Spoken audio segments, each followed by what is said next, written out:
Are you going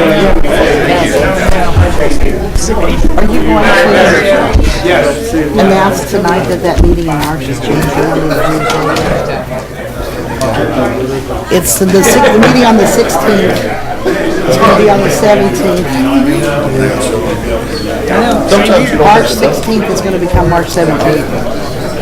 I didn't know if you were going to do it tonight or the next one or when.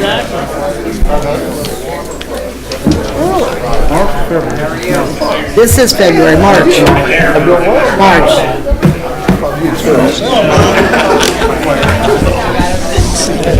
Oh yeah, I got it.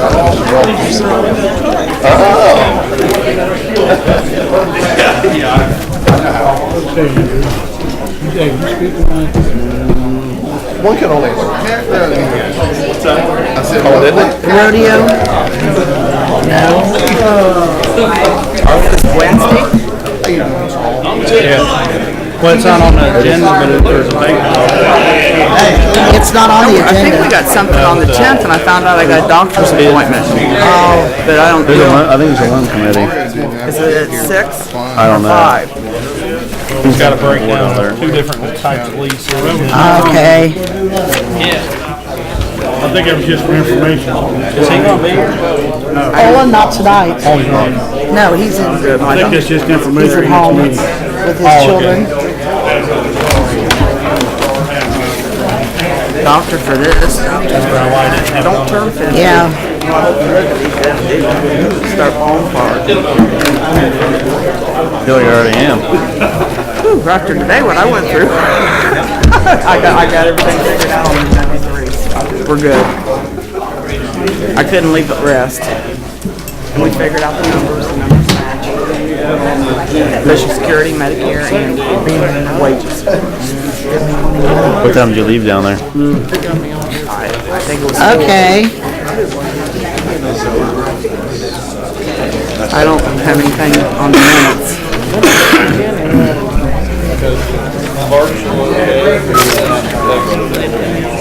But all we got coming before parks. Yes, I did. I figured out this morning when I was looking at my sheet after last night's game. I thought, okay, I must not be too bad off. Newtown. If they want to use our concert stage or our little stage. I don't know. I don't know if we should do it or not. No, that's what I was thinking. Might tear it up. Because one of them who's going to really be if it's a small one.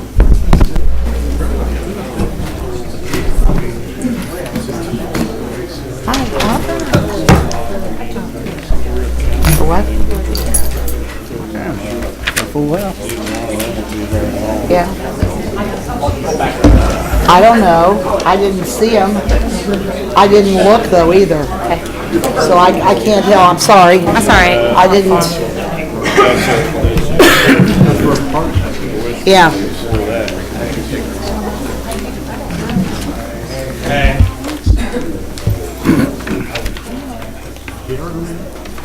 I don't know. Where's Bill? Oh, okay. Huh? Oh, okay.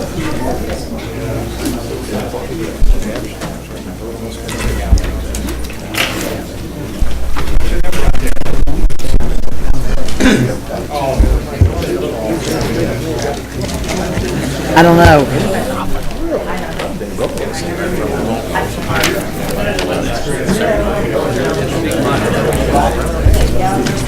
Hey, how are you? Huh? Oh, no.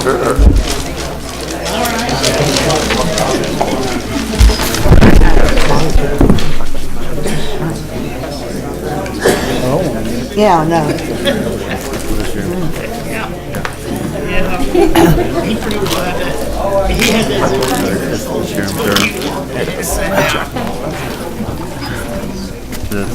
That's a half payment.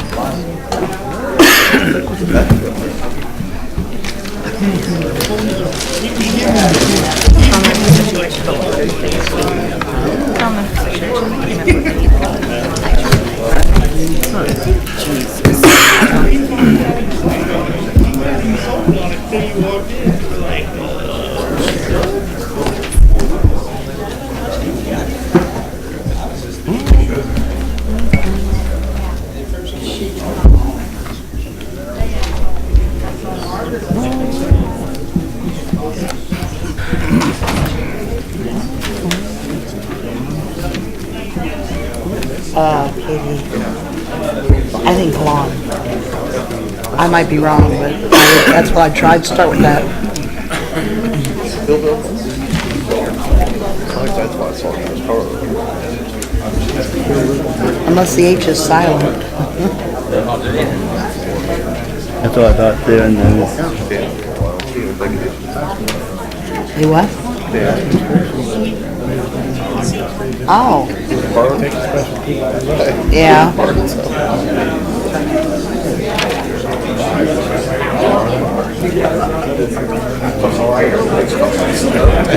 All the agendas are gone.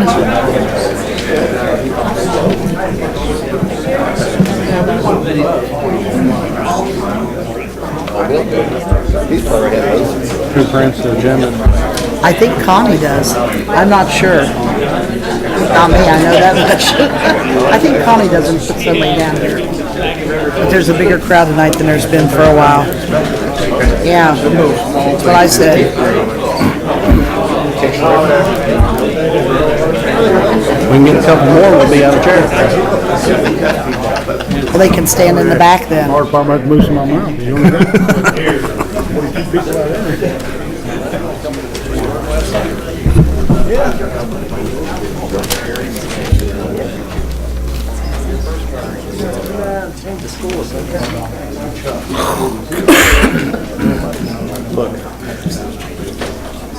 Everybody ready?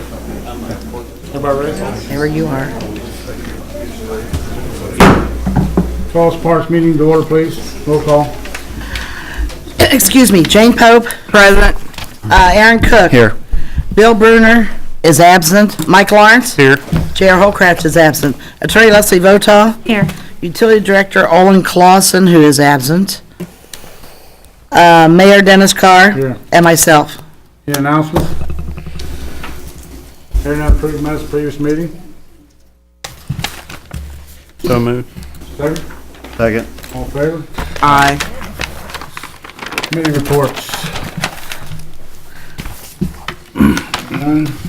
New business, Katie Klon, blood drive at Agri Hall. That's it, right? Yes, you did. Thank you. Hey, we're good.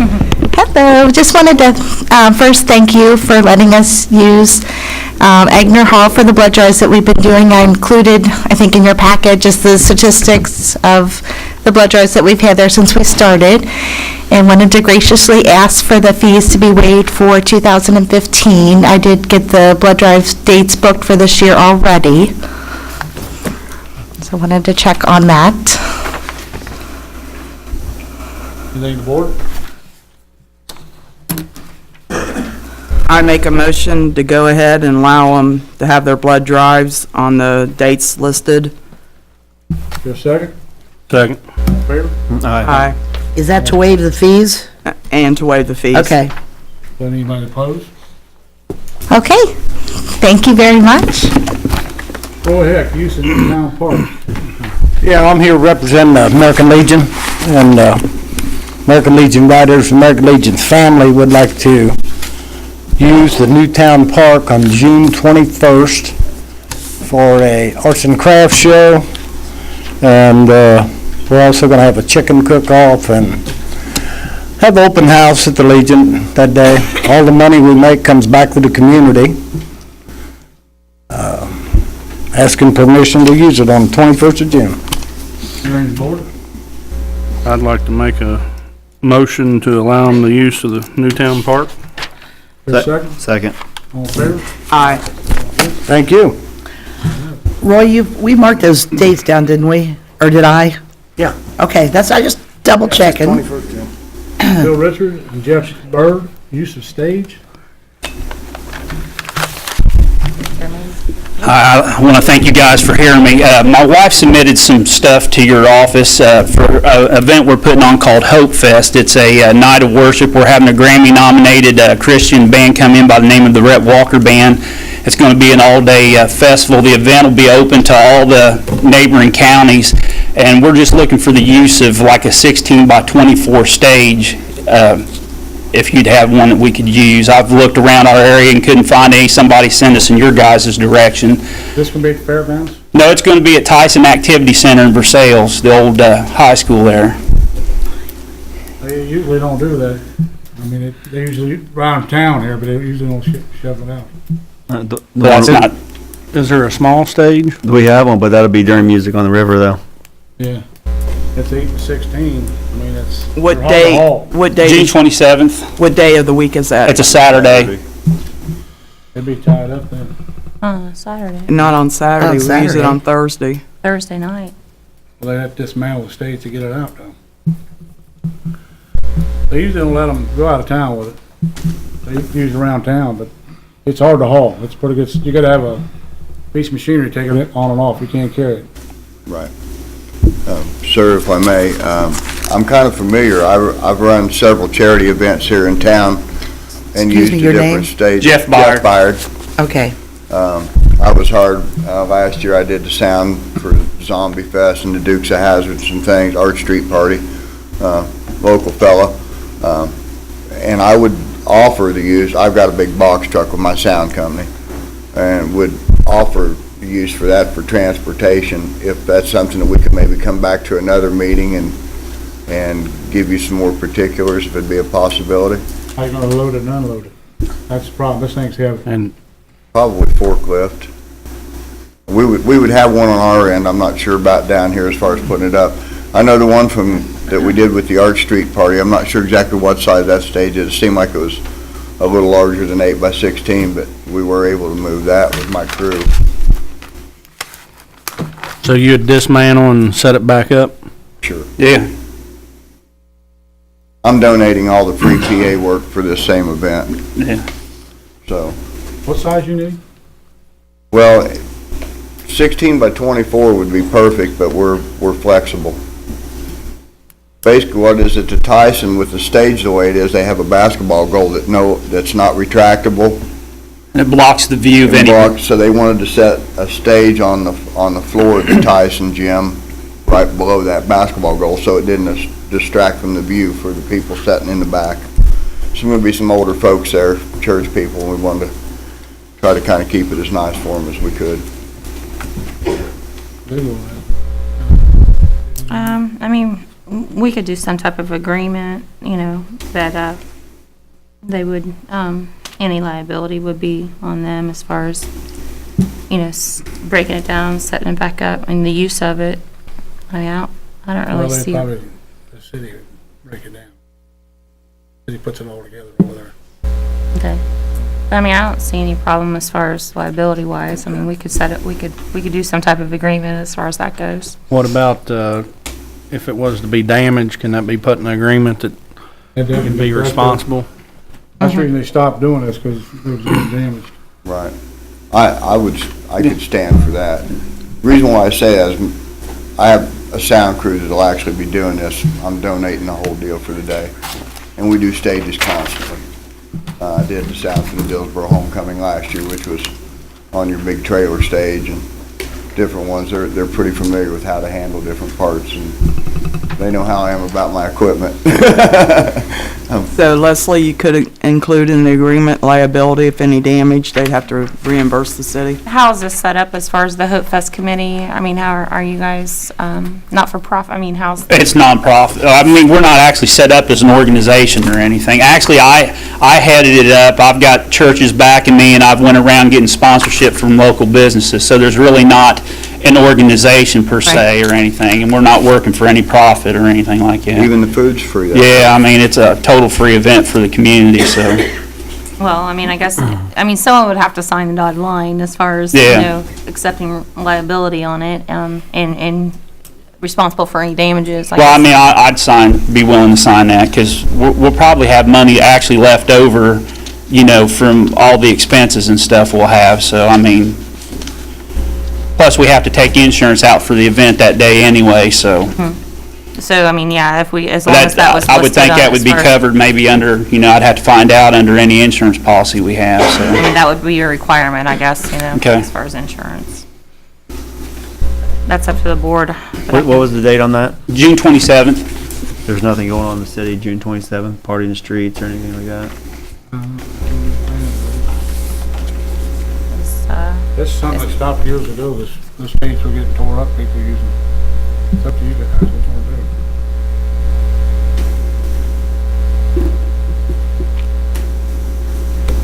Anybody here from Main Street at all? Pat's back there. You know if there's any dates that, is Main Street needing that stage at any time during that weekend? June 27th? Like for party in the street or anything like that? No. No.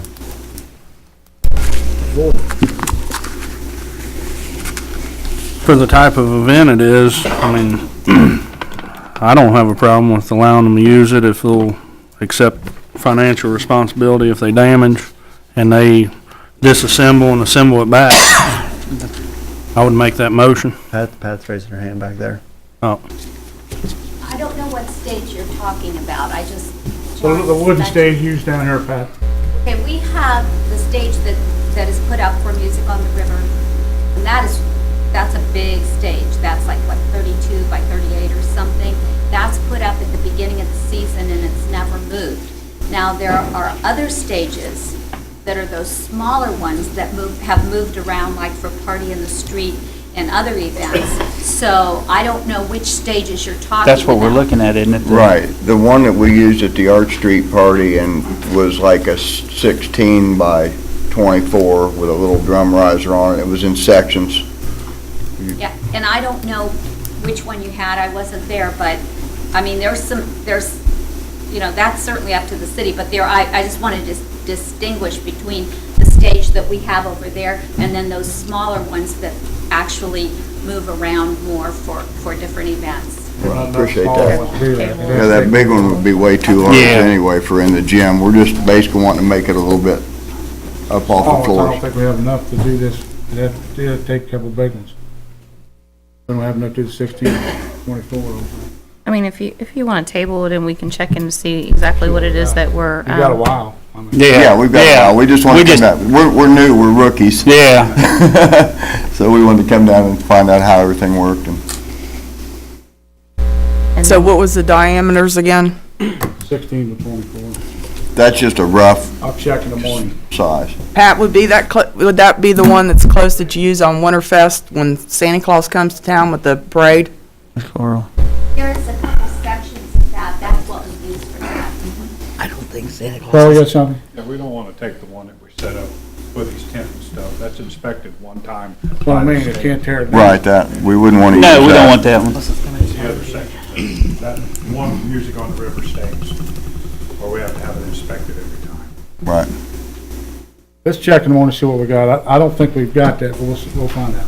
All right, I appreciate your help. Who can we have check into that, Mayor? I'll look in the morning, but Jack, they told you back. or you- Mario, would you know? We can check, see how many pieces we have. We got their Phil, phone what's the phone number? 812-756-2657. Okay, 2657? Yeah, yeah. 2655 on here. that might be my wife's phone number. So don't call her. Well, you can if you can't get a hold of me, but, I'm Okay. kidding. We'll We'll check it out. well, we appreciate your consideration, thank you. Thank you. you. Sharon Hurst, Agner Hall Over the Moon event. Hi, I'm Sharon Hurst. I'm a committee member for Over the Moon. We have done 2 shows a year at Agner Hall, and we thank you for letting us use it. It's a perfect venue for what we do over there. We need a couple days to set up and a day to tear down. And we're asking if you can waive the full fee and only charge us $50 for those days. Our next event is March 27th and 28th. So we're talking about the 25th, 26th, and the 29th to just pay $50. a total of 50 or 50 per day? 50 per day. I'm sure you've talked to the office already about the dates, right? We have them reserved. Okay. And we have a deposit in. The days that you're asking for 50 a day, as I didn't get to look about what days of the week are those? Wednesday, Thursday, and Sundays when we tear down.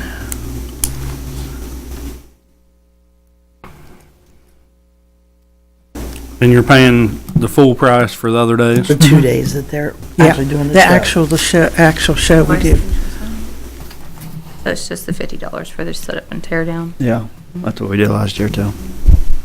I would So make what's it. the total amount we're talking? 150 plus 268. $150? 150, and then 268 and 268 for the days of the market, Friday and Saturday.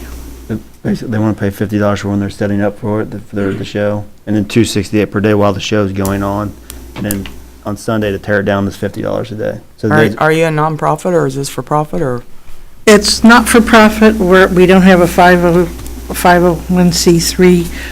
We use all the money that we get for our booths to pay for the hall, advertising, photographer.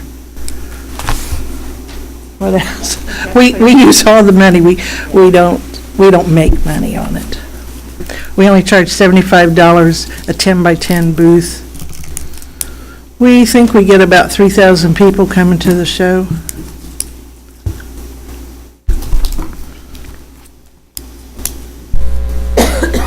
And the days of the week, you know, most likely nobody's going to want to rent it anyhow. No.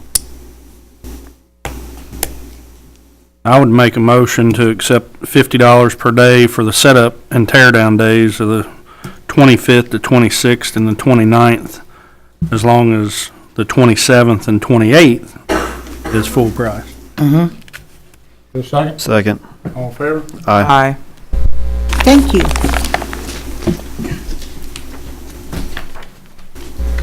Any old business?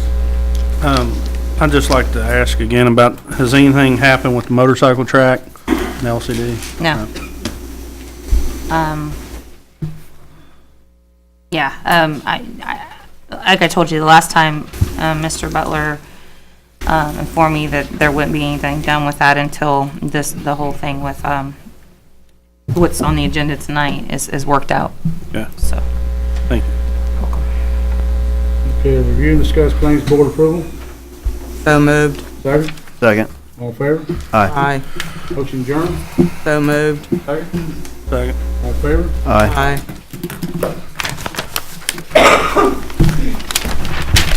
Board works 5 minutes.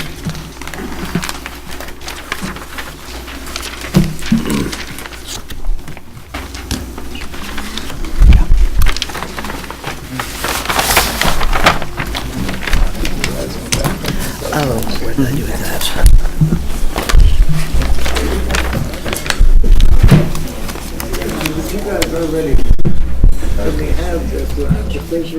Okay, yeah, I'll set it on his desk back there. I'm like, Why didn't you bring Yeah. sugar with you? I left her at the Legion, she's over drinking beer. Oh, okay. Got something fun you could be doing. You could go do that. Well, he's gonna leave and go get sugar, right? Okay. See you, Roy. Keep up with you guys.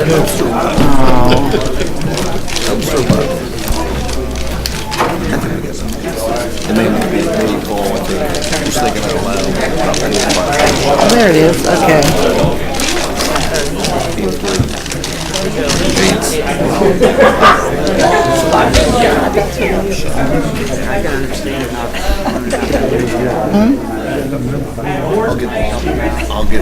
Mario's there, I saw Donnie Bryant. And yeah, congratulations.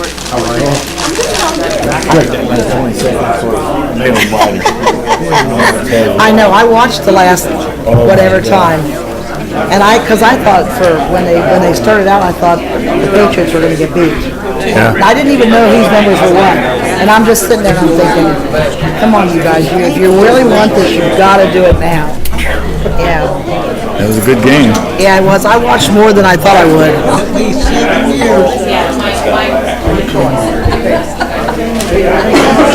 I'll pass it down.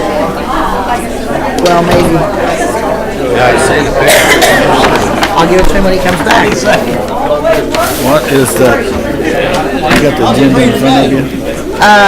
Wait a minute. Yeah, right here somewhere.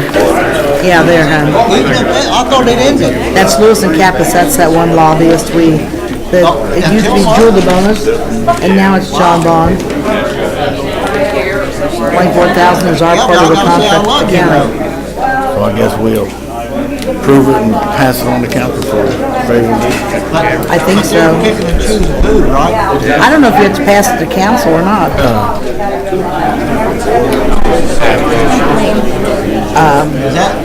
What if I order 10 nights? She comes in. Order 10 nights, I get one free. What? Oh. Not yet. It's not budget time, Bobby. I'll let you know when it is. That's it, figure out what it is that they.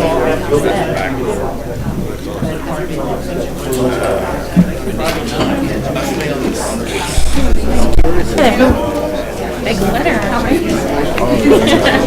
On this here, Approves that Lewis and Kappa's that contract. Barnes is that Board of Works. Did we pass that on? I didn't know. John Wall's passed that. I don't know. I'll find out. Yeah, it would be a costume.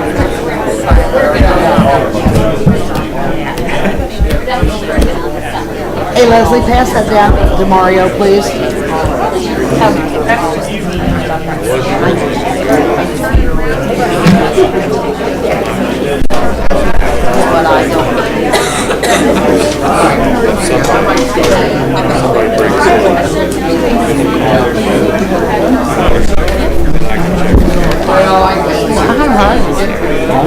The mayor says she probably has to consent to council. They're gonna table it. Okay.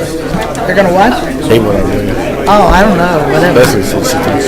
Okay, that's fine.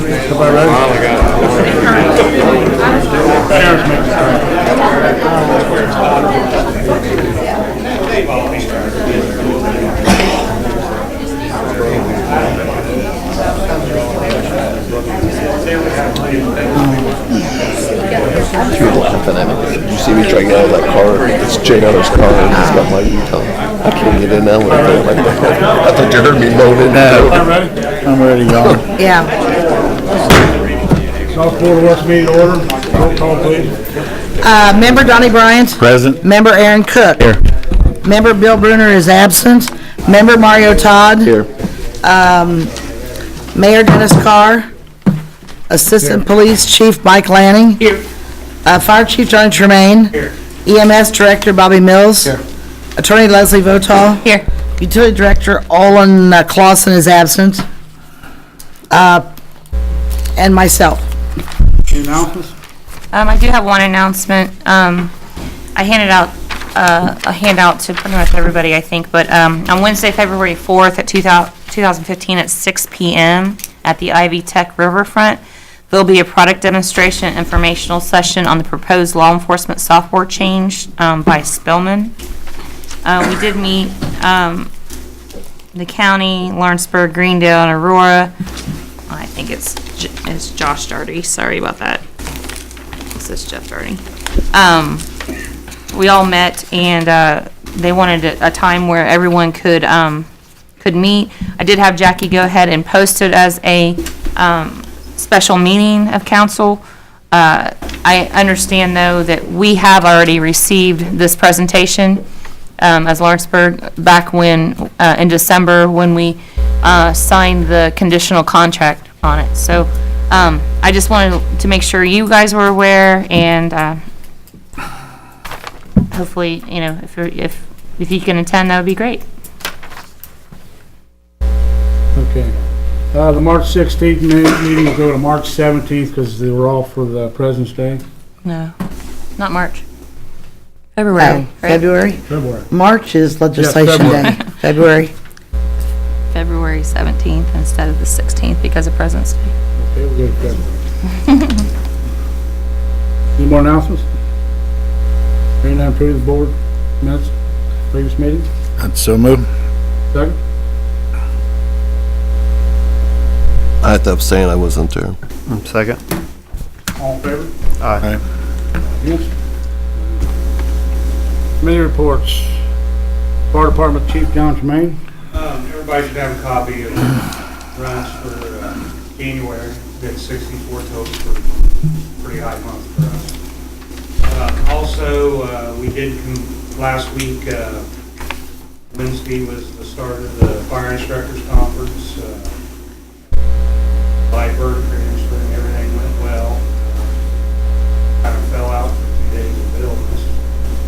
Did job driving along and was able to show up Sunday and send everybody off. It went really well.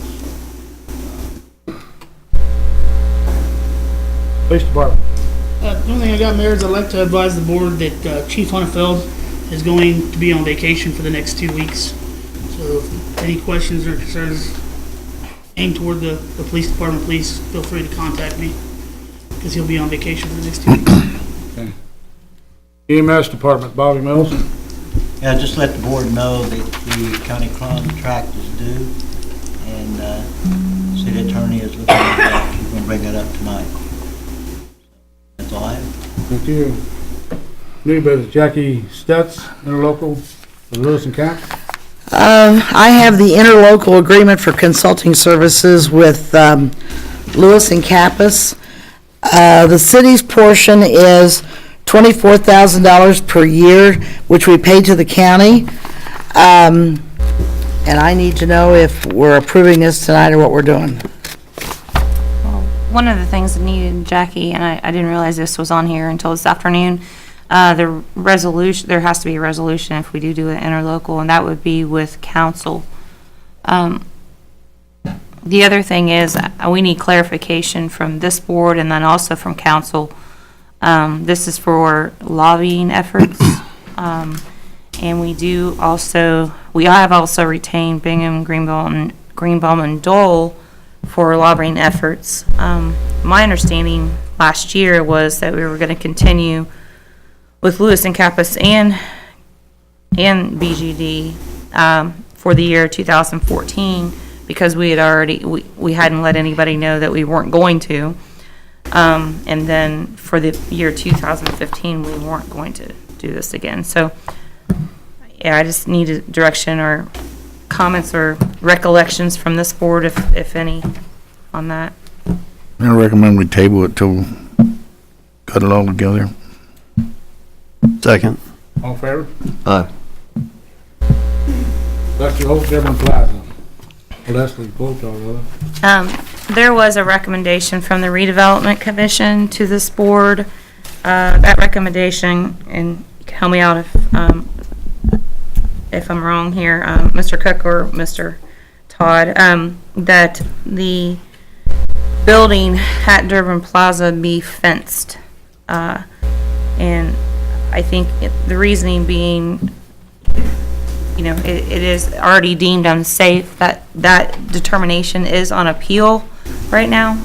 But we've also received a torts claim from the owner on this matter.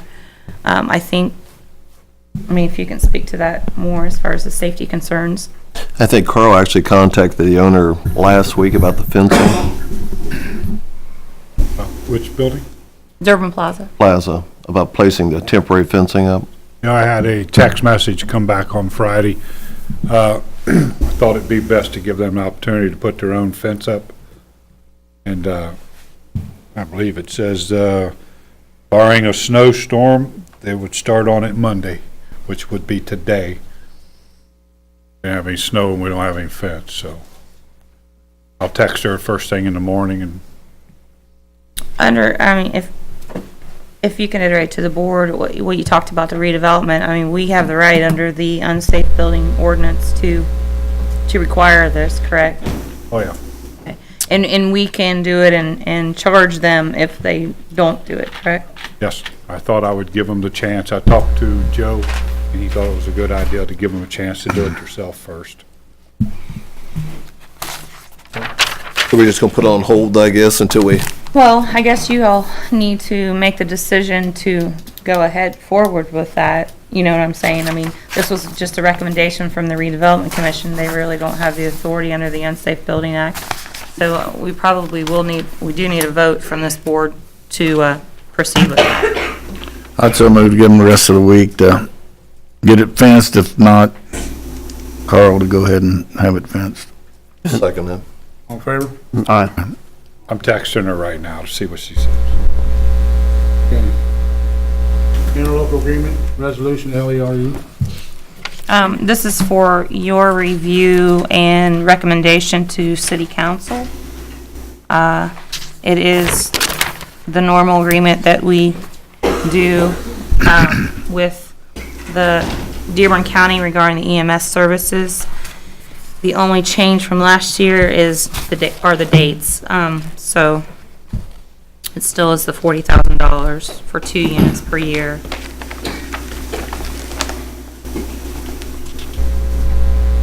Any of the board? Any motion to send this to council? I'd so move with favorable. Second. All in favor? Aye. Old business. And then review and discuss claims board approval. So move. Second. Second. All in favor? Aye. Motion adjourned. So move. Second. Second. All in favor? Aye. Council, 5 minutes. Utility board? Or utility board. Anybody? Almost. Yeah, you just. Anybody needs an agenda, Gene's got some over there. Gene's got agendas over there. They weren't over there before.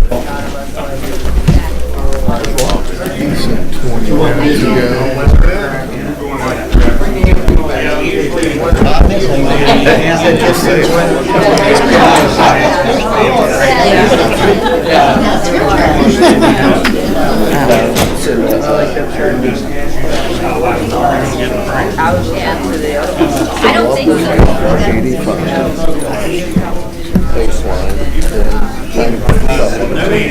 I think we would have this. He told us to pay her all that, but I think we can. I think he wanted a committee. I think he wanted a committee set up. He wanted to do a committee for 16 grand. As we try to wipe it out of our mind. Mention them, tell us how we'll have more information. I knew that last year, maybe the end of the year before that, in there. That's what he did.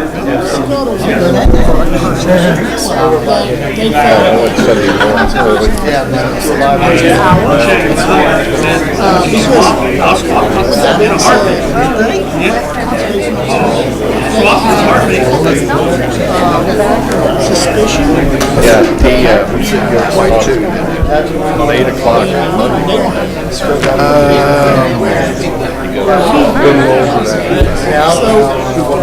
But I didn't know it was coming to that, or they could have. The last move.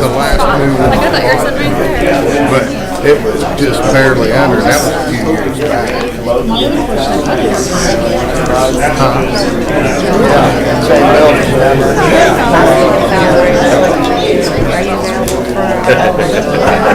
Well, yeah, I'm in some, in the big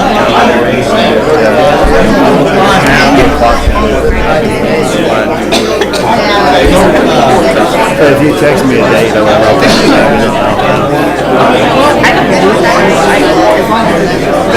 Yeah, it don't matter to me what it is.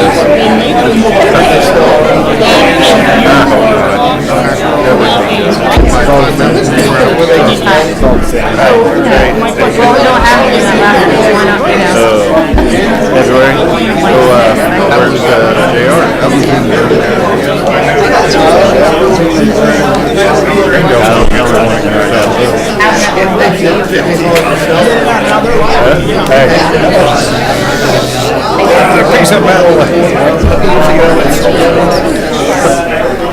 Oh, I think he retired. Yeah. Yep. Oh, well, I'm not ready. I said, oh, I think he retired. I caught you. That's how he used to be. I think I'm doing all right. Yeah. In you league.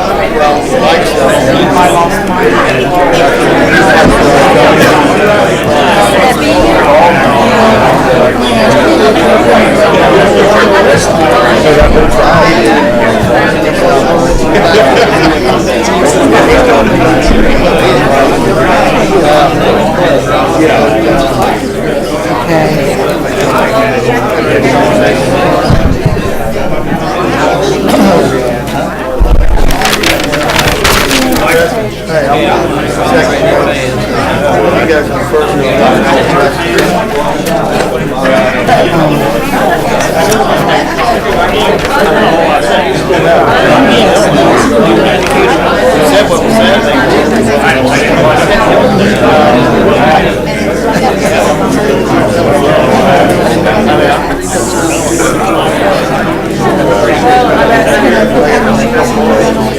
did this? They're gonna go from Monday to Tuesday, right? Okay. I did, I think. I didn't even look to see if that was President's Day. Yeah, I'm sure. It should be on the calendar, because that's why I would have done that tonight. Hey, the calendar date. That's fine. I said you can do it until. Yeah, I don't know. Jack? See what happens when we get to the agenda part of it. Okay? I don't know.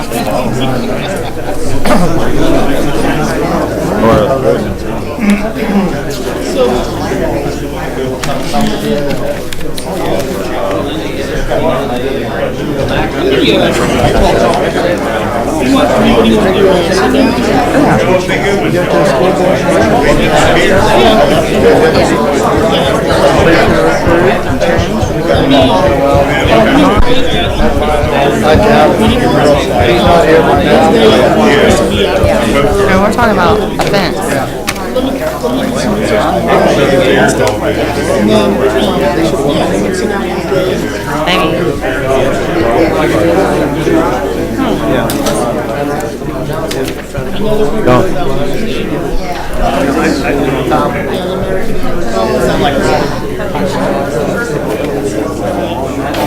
Yeah. Yeah, I know.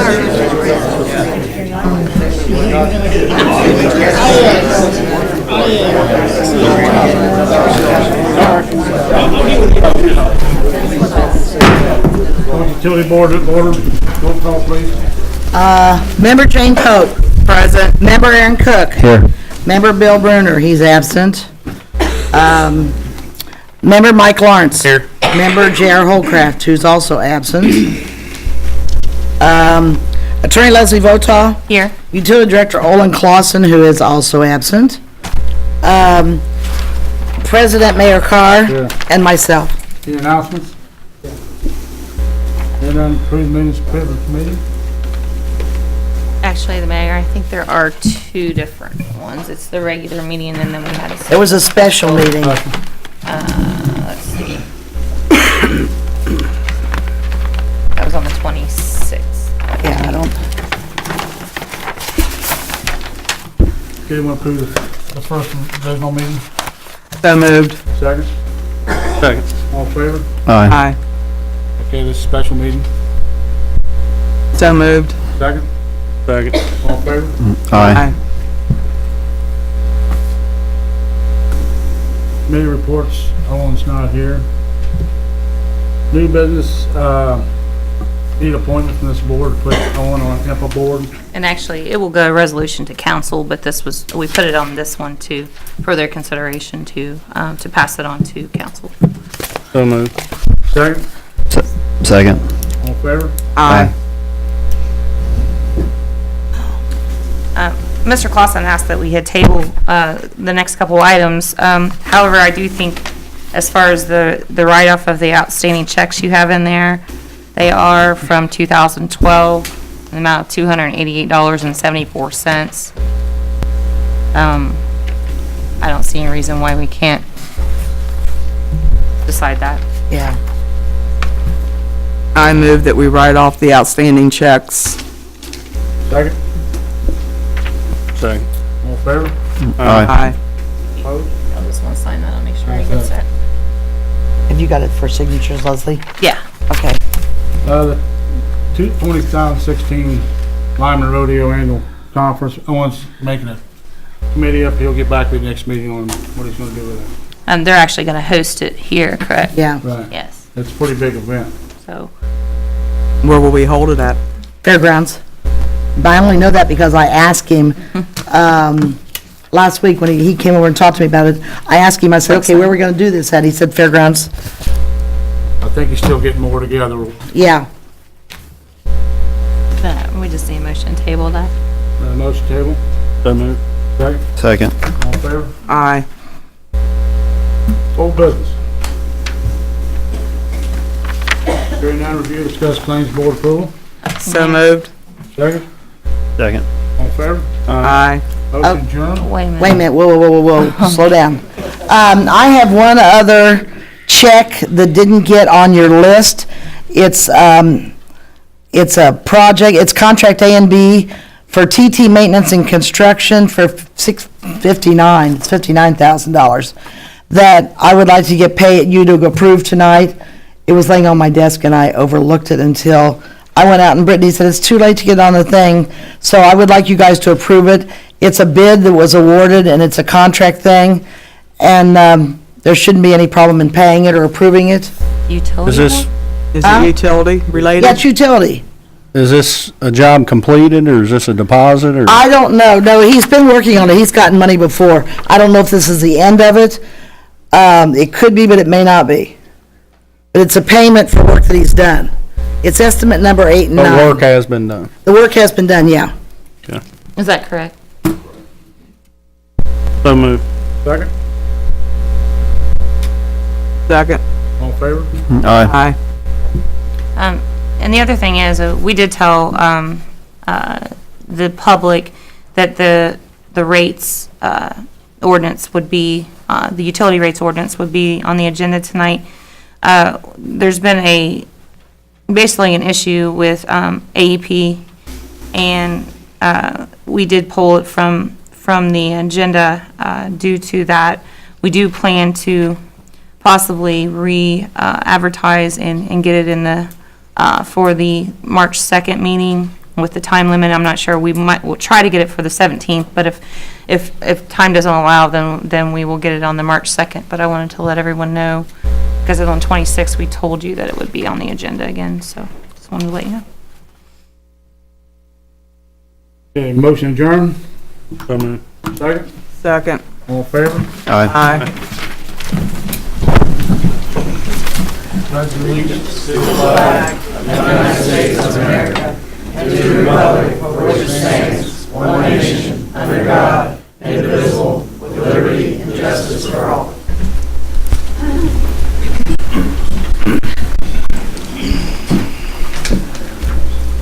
Roll call, please. Just a second. Member Jane Pope. Present. Member Aaron Cook. Here. Member Bill Bruner is absent. Member Mike Lawrence. Here. Member J.R. Holcraft is absent. Assistant Police Chief Mike Lanning. Here. Fire Chief Johnny Tremaine. EMS Director Bobby Mills. Attorney Leslie Votaw. Here. Olin Clausen, Utility Director, is absent. Mayor Dennis Carr. Here. And myself. Any announcements? Hearing none, approve the minutes of previous meeting. So move. Second, Second. all in favor? Aye. Mayor, the only announcement we would have is the same in the city council for Spillman, the February 4th meeting at 6 o'clock at Ivy Tech. Sorry about that. Took me out of order. so. Committee reports, streets, island, curbs, Aaron Cook, No report. finance, J.R. Holcraft is not here. No. Fire department, Bill Bruner's not here. Police chief, No further report, Mayor. fire chief, Everybody should have a copy of our January records. EMS director. Just informing council about the county contract that's being looked into by city attorney. Building department.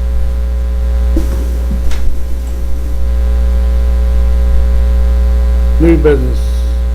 Roy Heck, using the county's right there. No, he's already been through. Evans, VAC donation. Here she comes.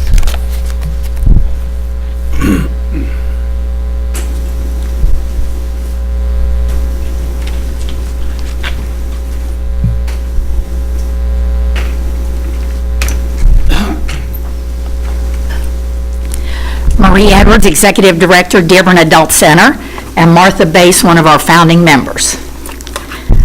And the reason we're here tonight, as most of you know, we receive our money from the revenue sharing. And the difference between that and the MDF fund is, the MDF, the money is awarded ahead of time. The revenue sharing, we get so much a month, depending on how the state is doling it out. At this time, I talked to Suzanne quite a bit, and Jackie, correct me if I'm saying something wrong, but we're not really sure how the money's going to flow at this time. She's thinking it might just keep trickling in like it is, and we should end up somewhere around, her and I both feel pretty good, around $150,000. Well, the thing with the money is, for us, like I said, everyone else, their money is received in advance. So our money isn't. But because of that, we need some kind of money to carry us through. And we're here tonight asking for $60,000 to carry us through till our money gets a regular flow. So, May never get a regular flow, though. well, I mean, just so you guys Right, understand that. right. It may never go regular. that is true. But I mean, Jackie, until where most folks are able to have a budget, we have a budget, but it's hard to follow when you don't know what's coming in for Yes, that month. And I understand that. Right. Just so you know, it may never get fixed. Right, but we need something, so when it okay. doesn't come at that time, we have it, and then when it comes in, we have that to put back. I'd also like to make a comment, revenue, sharing, gaming, admissions, they've all dropped. I mean, we've lost like anywhere from 42 to 48% in revenue sharing, and that's drastically affected each of the entities that get a share of the riverboat sharing. Yes, ours is actually went down from around 214, actually it was more than that, but about 4 years ago, it was at 214. The last 2 years, actually last year it went up $5,000. It was 163 to 168,000. So we've lost that much money. Have we reduced things? We have reduced everything in sight. We have cut back tremendously, and we continue to cut back, and we continue to come up with ideas on how to bring new money in. But the $60,000 would greatly help us. And Marie, I think, because in the past, I always had a problem with money going to the adult center because it had a for-profit business in it, being Curves, and I think that's closed up. Is that correct? That closed as of today. Yes, it did, Mike, because we were starting to bleed from it, and we sit down and we had a meeting and trying to figure out where this bloodletting was coming from, and it was from the Curves. There are lots of people very sad and upset about that, but we have talked to the athletic club and some different places, and we're trying to we have 30 to 50 ladies that we're trying to get into some other places, and they're being offered some good packages from other places right now. Good. And you're looking into other ways to bring in more income? Yes, we are. We've started our bingo, which I mentioned before. We've started that. We are trying to come up with some more fundraising events. We have raised our membership as of this year, and I know that's something a lot of you were hoping we would go to, and we will go to and look at that. And if any of you like to come and address the board, but I can't do that without checking with my board first, but we will address that. And as the board knows, I'm employed at the DAC, so Marie and I talked about none of this funding will go toward payroll. It's just for operating expenses and program expenses for the seniors. As far as the monies, do you have budget monies that went to them, correct? Didn't you guys budget money for them? Yes. We cut it in half. How much was it? And we It was didn't. 30,000 this year. 30? 30? Yeah. It was Okay. 60, I think, before. Okay. But because everything was going down, we cut everything. Well, and the revenue is going down, and that's why I want to ask, that you're looking into ways to bring in more income, raise membership. I'll be happy to come over, and talk with the board if they would like. Well, and My feelings. Well, some of the other things too that, like I said, we have cut back a lot. With Curves, our insurance will go down dramatically. I know that for a fact, because the workman's comp, it really put it up there. And also our taxes and all that type of thing. I think we figured out wages today, we will be under 100,000. Didn't we figure that out? So we will be under 100,000 on our wages. Because with the revenue going down, there's two facilities in the city I think is very important to citizens, and that's community center and the adult center. And it's, the adult center is very good for the seniors, and I stop over there and see a lot of happy seniors at some functions, and I like seeing that. I think if it's all right, Martha would like to say a few words to you about. Sure. Go ahead, Martha. I'm Martha Bass, and I'm one of the founders of the Adult Center. Betty McLaughlin had a dream to build a place for senior citizens, and we had a lot of volunteers at that time, and we raised enough money with the help from Lawrenceburg and Greendale to build the place. But the volunteers ran it a long time until the boat came in, and then our volunteers just left, and we don't have volunteers like we had before, so we can't do stuff like we used to. So, but I'm one of the volunteers from the start of it. So, Martha, I'd like to personally thank you for everything you've done for the Dearborn Adult Center over the years. Yes, thank you, ma'am. Yeah. May I say that Martha and Jean McCool used to raise money doing crafts, and I'm not talking small amounts of money. With their crafts that they made from scratch, they raised a lot of money for Dearborn Adult Center over the years. And we've lost, like Martha says, we have lost that income. They used to do a lot of things like that, but seniors don't volunteer as much anymore because seniors have changed. Seniors work a lot longer, and then when they're not working, when it comes to volunteering, they want paid, and you can't blame them because we all want paid anymore. So a lot of changes have come there. But the Adult Center has lots of programs for seniors. We provide new programs all the time. We have Silver Sneakers, which is free to seniors. We have watercolor classes. We provide informational services. I can go on and on and on. We also do things with the vets.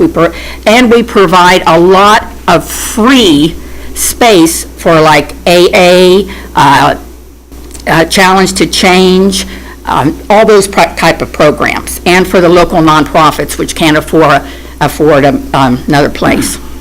I want to say that the mayor's father helped us a lot during making our crafts, because did he have a heart attack or what? Yes.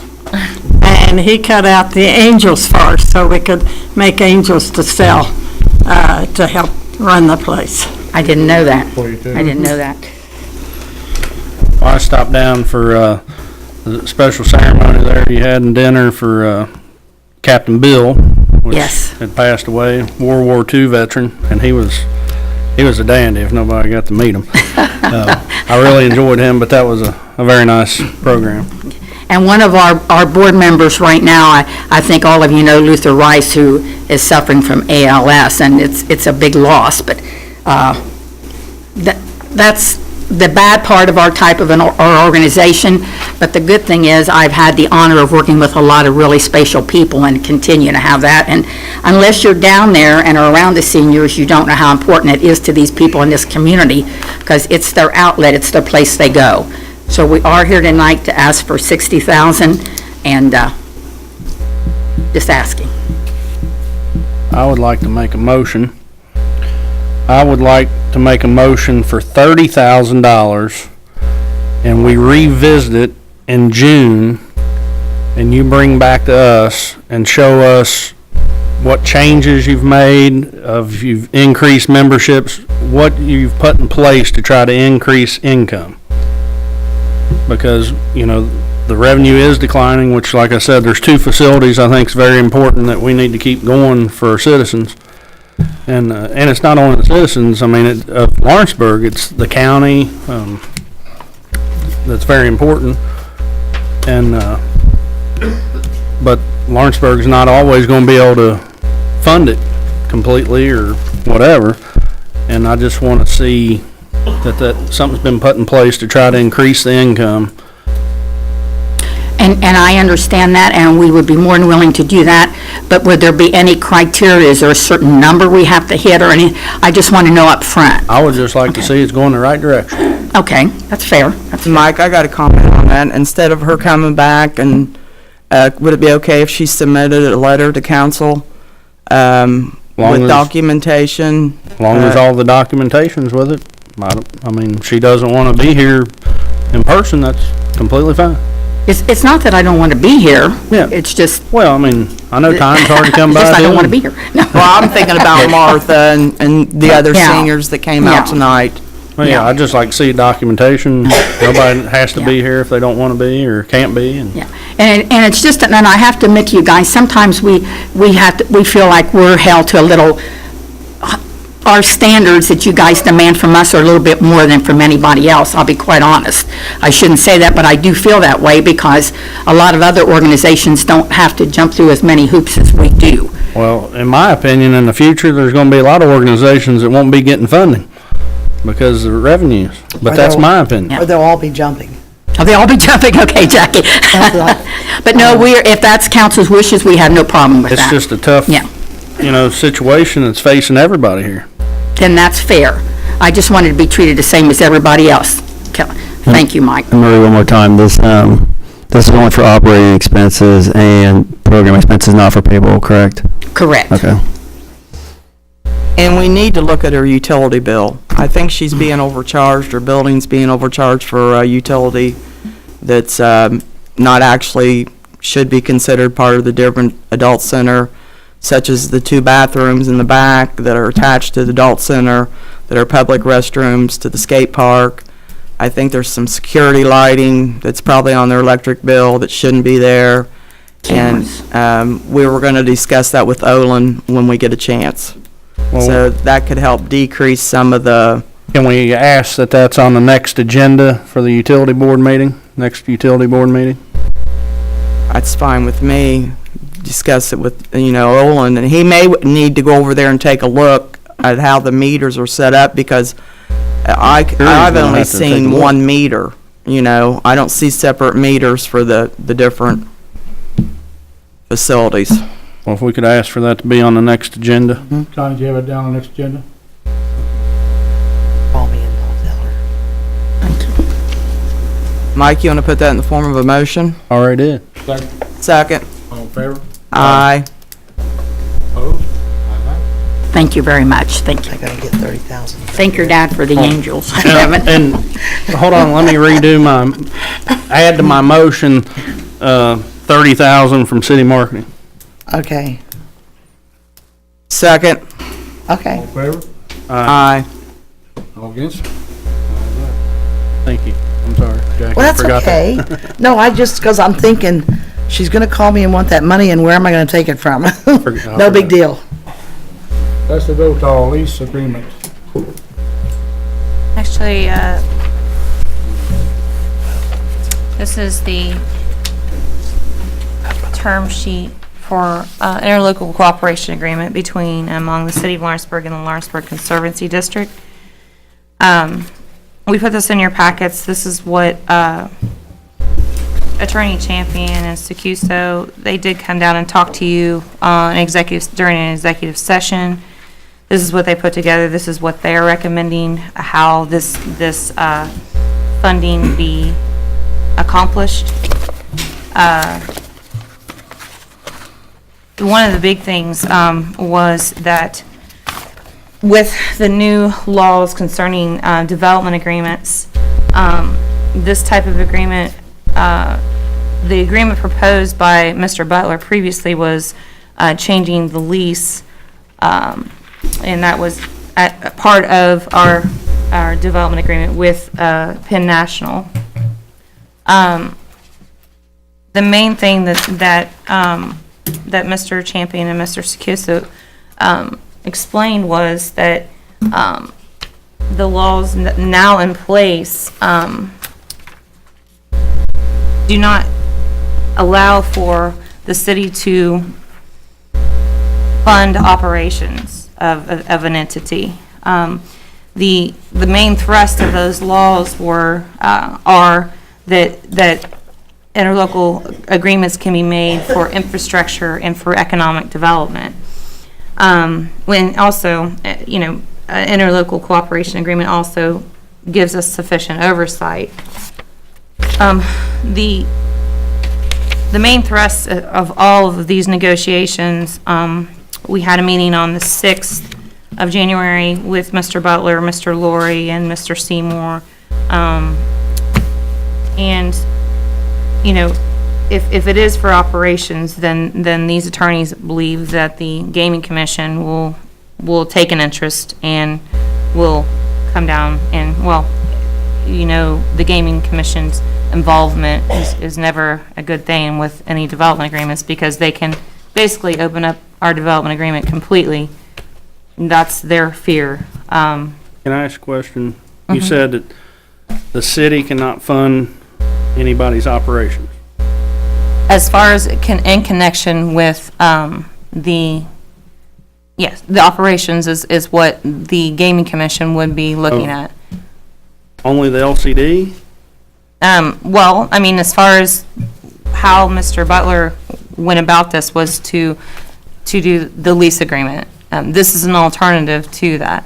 But. Well, 'cause, I mean, I'm just confused with other things, like we fund all kinds of operations. Like what? How about the community center? Well, that is a 501c3. I mean, that's, those, and we do put things into our, the subsidy agreements. I mean, they have to say exactly what it is going to be, not salaries.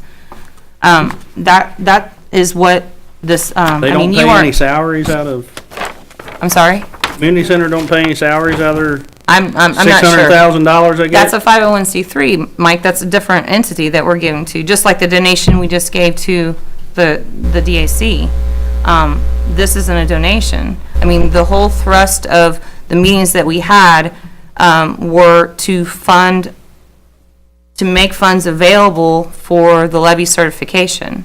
So, And I this mean, is, I'm just- and this is the way that they are saying that we should do this. Well, I'm just trying to clear up my mind here, but say, where the city bought some buildings down here, one being the old Votal building, paid to tear them down, give them to the county, The county bought our building.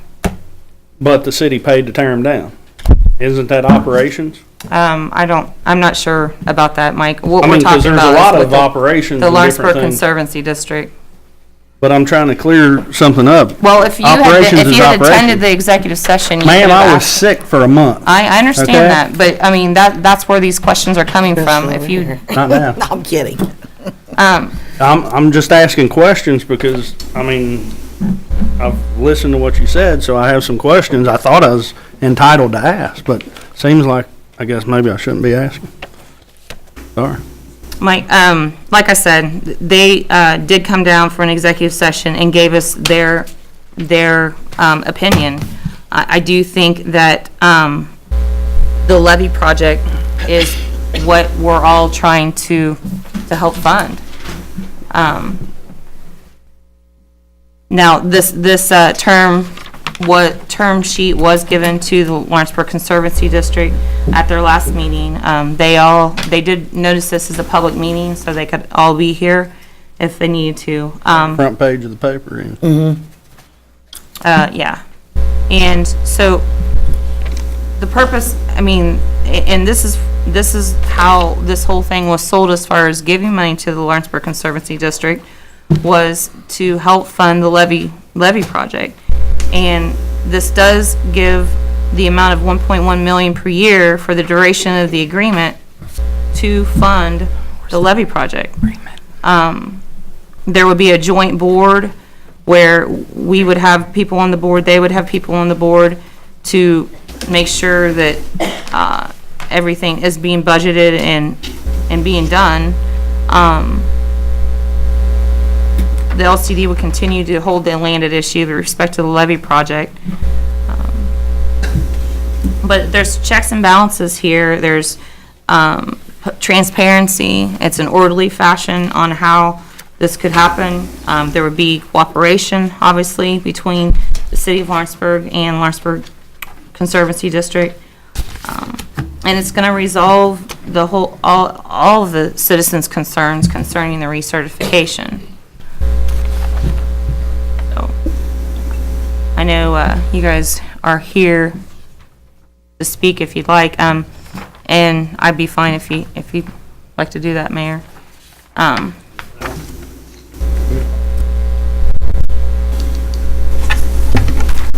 First off, I mean, one big question I have, and we've got a representation here tonight from our board, but, we keep missing this levy project. It is a big cost, but when we came to you guys, it's a budget problem. It's an ongoing cost. I mean, this levy project is gonna leave us with a tremendous increase in our budget. I don't think that we ever brought up that we need money for the levy project. We don't have enough money.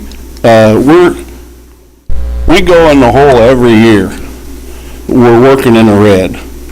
So I think we came before you guys with that aspect. I thought we also had an agreement in late September. It was voted unanimously. It's a lease that's 20 years old. If you're telling me that it's illegal to change a lease that's 20 years old, it gets done a lot.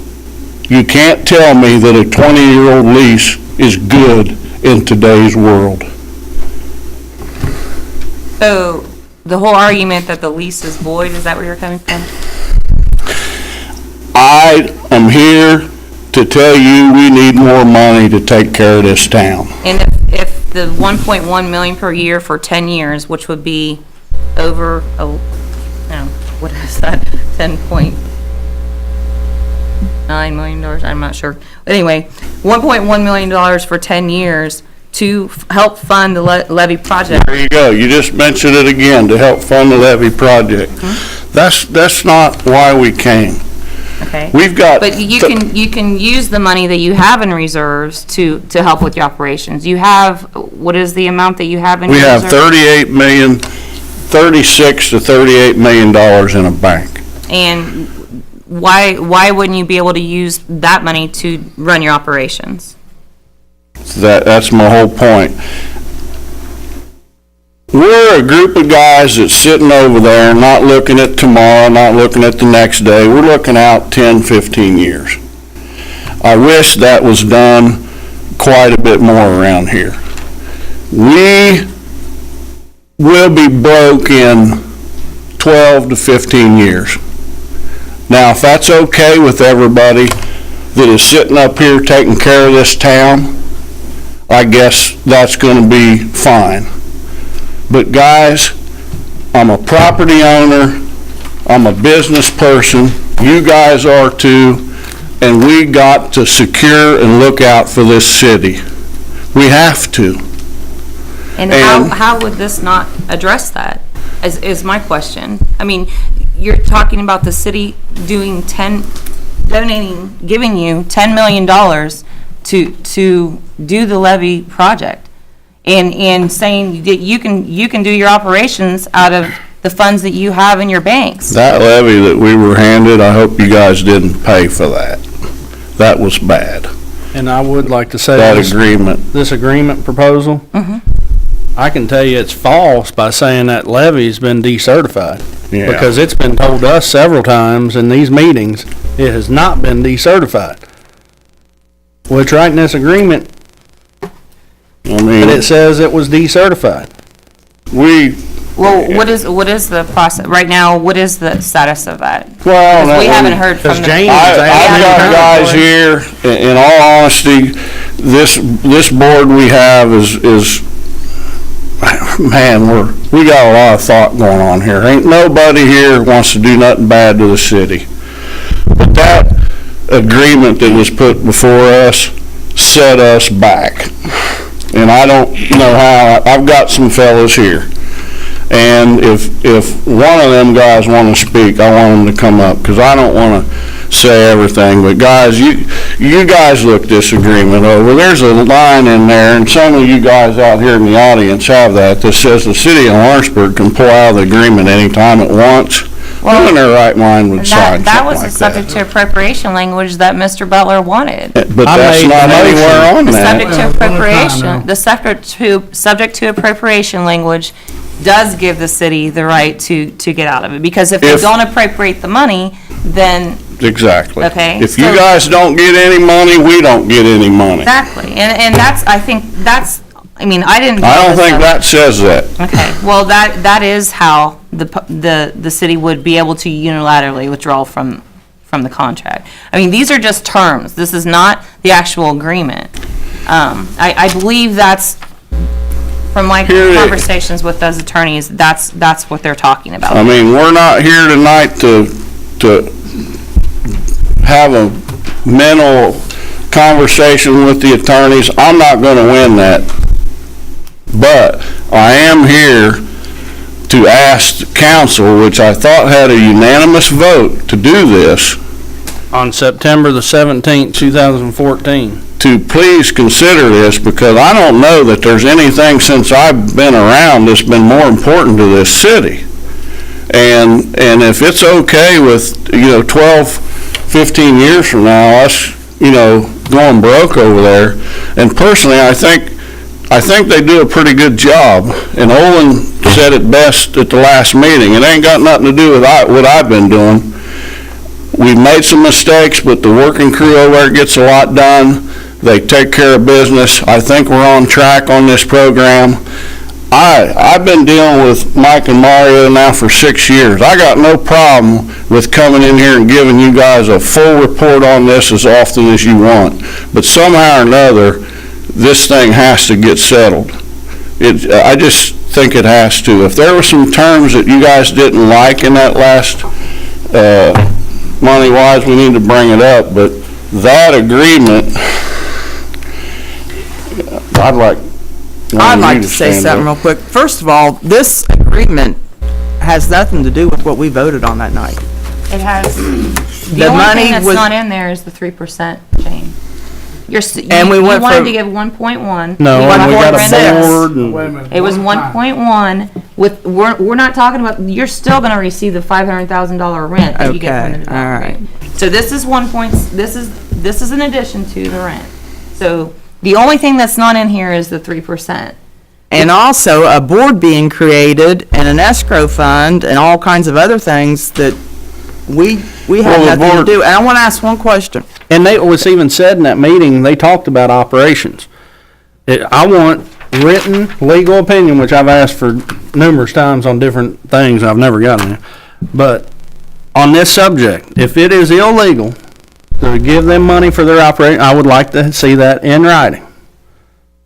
And Leslie, I got a question. If you didn't prepare this, who did prepare it and how much did it cost the citizens? The attorneys that we consulted with when this whole thing came down, because there was a threat from Mr. Butler to sue us and declare the lease void.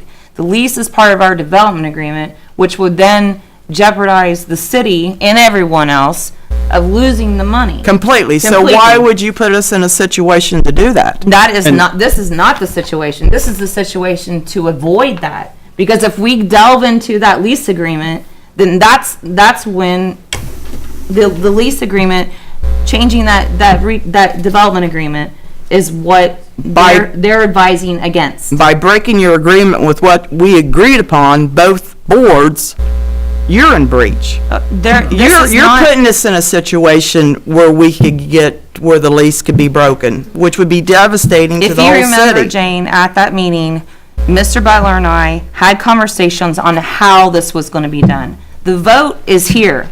What you all voted on is in here. The only, like I said, the only thing that doesn't talk about is the 3%. And that was omitted because at some point, Never said anything about a three-member board. And you have nowhere in here subject to appropriations. You use the other formal language, but it should have just been subject to appropriations. this is just the term sheet. This is open for negotiation with Mr. Butler. This is not the agreement, because, I mean, this is not even set up as an agreement. Why, Leslie, why can't we change the number on the 500,000? That's a question I think all of us here would like to know. And let me ask you this, give you an example. I own an old house and I rented it to an old lady 20 years ago for $200 a month. Hey, my electric just went up, my gas went up, my taxes. I gotta go to her not wanting to, but I gotta say, ma'am, I got to have that $500, $600 now. I can't no longer subsidy, I can't do it, I can't make it. What is in that lease agreement that would change that number from just being changed? What is in the lease agreement that what? I'm sorry. Why couldn't the number just be changed and the rest of it just be left alone? Because like I said, a 20-year-old lease gets broke, or not broke, but changed every day to keep up with today's standards. Well, it would be different if we're not talking about a development agreement with a gaming company. I mean, that's the difference, Paul, because that development agreement is then opened up, because the lease is intertwined, both the lease and the sublease are intertwined with that development agreement. The Gaming Commission has the authority to come down, like I said, what we didn't want to happen, the Gaming Commission coming down and opening up this agreement is going to happen. I mean, that's what these attorneys are telling us if we do this. One of them actually helped write the new law on the development agreements, because when we entered into this agreement back in '96, the laws were not the same. Since that time, those laws have been vamped up. The state gave the Gaming Commission the jurisdiction to do just that, to open up these development agreements. I even said that night to Mr. Butler that we did not want to touch the lease, that we wanted to do some type of interlocal. I have an idea. How about we just give them a $1.1 million grant each year from the 10-county grant program? The Greenbaum prepare this? And I want the citizens to know, if there's not an agreement reached with LCD, and this goes to court, and the LCD is correct, and it breaks the agreement, all the money is gone, and all you people is going to be paying for it. But Mike, the same thing is if we And we protect the same people. We're all supposed to look out for the citizens of Lawrenceburg. And that's the sad thing. That's the sad thing. It's not sad, Mike. Yes, it is sad. The levy is what we're trying to fix. Well, I think speaking for all of us here is we do have money in the bank, and even if we don't come to an agreement, the city of Lawrenceburg can count on the Conservancy District to do its job. And we will do our job until we spend our last dime. So that, I don't think I outspoke there. Can I say something about? Yes, sir. I'm Darrell Poindexter, I'm one of the board members at the LCD, and I'd like to clarify some things about certification. I've heard that we've been decertified by the Corps of Engineers. We have never been decertified by the Corps of Engineers. In fact, the Corps of Engineers probably look at us as one of the better levee systems in the whole United States. And I just want to tell you, I mean, that probably was a typo in here. I don't know that they knew the extent of it. They met with Mr. Butler, Mr. Laurie, and Mr. Seymour on one occasion, so right. That was, as far as decertification, it is getting the levy to where it needs to be. Decertification could come in form from FEMA, and FEMA is in the process of decertifying every levee system in the country. After Katrina and New Orleans and the flooding in the Midwest, they decertified everybody. They're asking everybody to get evidence that their levees are safe. I believe our levee is safe now, but in order for us to get certification, we have to get an engineering firm to write a letter to FEMA and say we're safe. That's hard to do because they're sticking their neck out there. So what they're asking us to do is improve our levee system to today's standards, not the standards that it was built in the 40s. So and the only problem they found with our levee system was the relief wells, which were neglected by the city years ago. It was neglected by the Corps of Engineers. They didn't even think about the relief wells. And we started looking into them, and actually now we're kind of an example that they're following of how to repair and improve the relief wells. So we're well on our way to doing what we need to do to recertify. What bothers me about that agreement, one of the things that bothers me about that agreement is that we can't get any money unless we get decertified. I don't think that was the intent. That's not the intent. I mean, if like I said, I don't know as far as the decertification. Recertified would probably be, but no, as far as the monies go, the joint board would be the one deciding, hey, yeah, you know, this went on this month, this went on this month. And then, you know, if it's not a joint board and, you know, like you said, you're willing to come back and give a report monthly to council, I mean, that probably would suffice. I mean, like I said, these are all just terms that can be negotiated. I mean, it is the same amount of money. Like I said, the 3% we admitted, because at some point, you know, the fees are going to go up. We're going to keep receiving less money if 3% goes up every year on that 1.6. We'll be giving you all the true up to the Conservancy District at some point. I mean, that was the reasoning the 3% was taken out of there. 3% I was going to say the same thing. I don't think that's a problem whatsoever. One of the other things I wanted to point out is you asked what we've done with the money we have.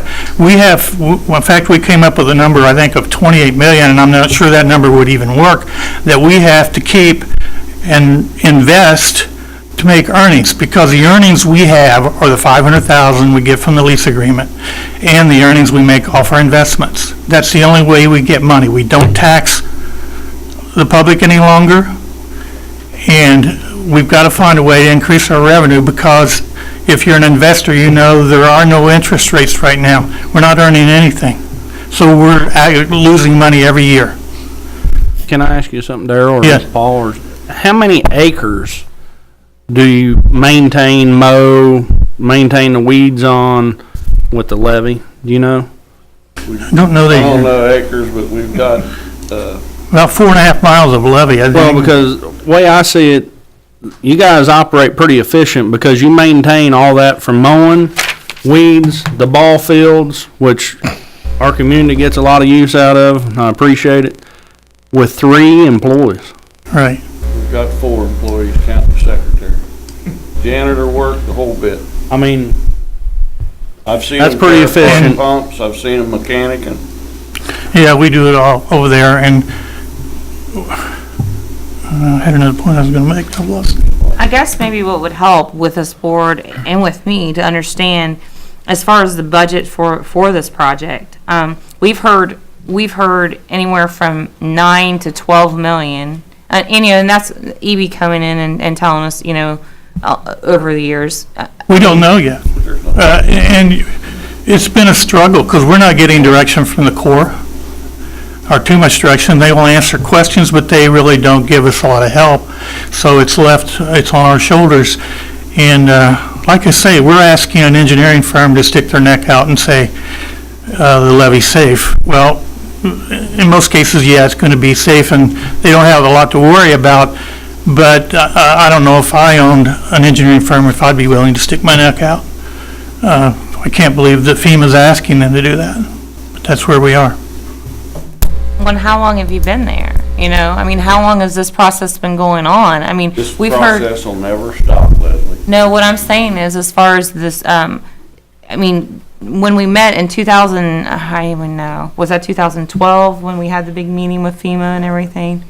When they came down? 2011. Yeah. I mean, and we heard that at one point your engineers, or, you know, one was telling you this and you were going to get a Yep. second opinion from someone else. And we are. And we've gone from the step one, when the engineering firm was doing samples, a few samples, and then averaging the samples and developing numbers, factors of safety for the whole levee based on a few tests. We brought in a firm, and we did them every 100 feet, I believe. And we're trying to develop numbers, so we know what we can tell the engineering firm to do. We're telling them what to do now. And hopefully we can get the results we want. But we don't know that yet. We're still working with those engineering firms. And like I say, it's a simple thing. It's just a letter from an engineering firm. We're taking care of those relief wells, and hopefully they'll agree with us and they'll help us with the certification. And have they given you any idea how far away that is? Not really. I've got a project summary that I actually received last Friday.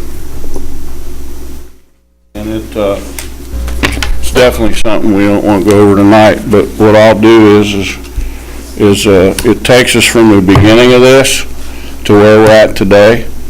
And where we're at today is I know everybody in town's noticed all the well trucks around town cleaning wells. They're going to be finishing up the end of this week or beginning of next week. They've got their paperwork that they're going to have to put together for a company called Mundell and Associates out of Indianapolis, who is already working on a lot of information that we've passed to them. We're giving it to them as they go. When we're going to be done, there's no way to know. We've got recommendations that are going to come from this engineering firm that are going to be passed on to another one, and he's got to tie it in with the pump stations to tie into the relief wells. At that time, we're going to have a project, and I'll be honest with you, at that time, I'm going to question the project. I'm going to see whether we all agree that this is the path we want to take, or if we're going to question it and ask another engineer if this is the right path, because we have made choices in the past that haven't worked out all that well, and I think we're going to walk into this a little bit better.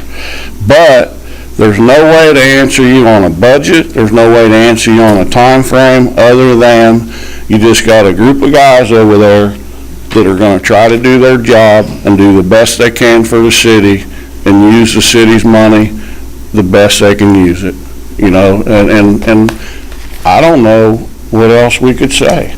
Well, I guess as far as the monies that you're using to do the levy project, where's that money coming from? What we're doing right now, That 50 million we started with, that we're still using that. Coming from your capital. yeah. And that's dwindling every day. And you understand that we're, with this agreement, with any agreement, we would be giving 1.1, basically, at this point, it would be replenishing your reserves, you know? I mean, it's just another way to give you the money without funding your operations. I mean, there really is no difference. Can you think of any better way to spend money here? I mean, go ask the No. people in Aurora how they feel. No, there is no better way. I agree with you totally. I mean, I totally agree that. Well, if you put yourself in my shoes right now up at that counter, would you sign that piece of paper you got in front of you? Because that 3-2 board I've heard enough of that 3-2 stuff the last 4 years. I mean, we got a bunch of guys over here right now I think are doing a good job. I don't think we're not willing to report, but, you know, hey, you set us up 19 years ago. We've made some mistakes with that $50 million plus. Yes, we have, but you know what? For a group that's had $50 million and still got $38 million left out of what little money they get, I think they've done pretty good. I think they've done fine. You know, we're just asking for help to keep that good job going. That's what we're asking for. You know, and I would like to give this progress report to Mario or Mike and then have them write copies of it, and these guys all know, I'll talk to them whenever they want, you know that. I'll report open book all the way. I'd like to say too that, just like the city's made capital improvements, we've made capital improvements. That's the reason our budget has gone up. That's the reason we need more operating dollars, because we're taking care of a whole lot more than we used to. And don't forget, with this project comes expenses. These relief wells that we just found, we can't let them go another 40 or 50 or 60 or 70 years. Now, they're gonna be done on a cycle. It's in the Corps manual that was put out in 1940s. These are supposed to have reports. I'm supposed to have paperwork on these things dating way back. And if we would have, not we, but if people would have been taking care of these relief wells since 1940 when they'd have been put in, we might not be in the position we're in. We might have been able to throw that paperwork down, but instead we've been digging holes in the ground looking for them through nobody's fault here. It's just the way it's been. It's a cost that the city is going to have to take care of, or us, whatever the decision might be. So that's all I got. I don't, Paul, I got a question. I don't know if it's fact or rumor. I know about the relief well systems. I know you've been working on those. But do we have 2 breaches in our levee? No, that report came out of FEMA. It wasn't am I saying this right? It's in an imaginary breach. Yeah, it was a model on a worst case scenario if, and then they would run their model and their calculations, no. But they actually are no. There are no physical breaches. It's all hypothetical. And when did FEMA come to this board? Was it 2/14? They first came in 11, 20 And then. They but came there to wasn't- us. Yeah, there was. And those one. dates are all in that report. That'll give the history, and if somebody wants to copy them up, they can give you guys each one of these. I Remember just gave them to my board tonight. I should have bought some more, but I didn't. They did come before this board sometime, FEMA. I can't remember. FEMA's had a meeting at the firehouse. We've had some conference calls. I don't remember them coming here. It was, I wasn't home yet then. Okay. was there one in 2007? I recall somebody making that statement. There may have been an update meeting. This time, possibly. not pertaining The letter was in 08. Yes, because First letter. I just have a couple other points. One of the things as far as doing the lease agreement, if you didn't understand, if we change the lease agreement, there would be no way for the city to get out of that. Because as a conservancy board, there would never be a time that you would want to lower that again. See what I'm saying? Or agree to lower it, okay? So in that respect, the agreement that was presented to us was unilateral on that side, okay?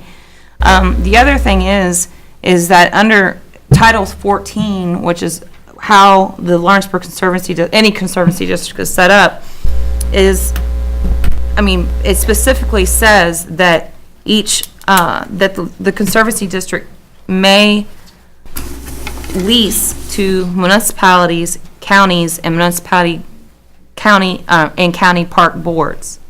It does not say that you can lease to anyone else, okay?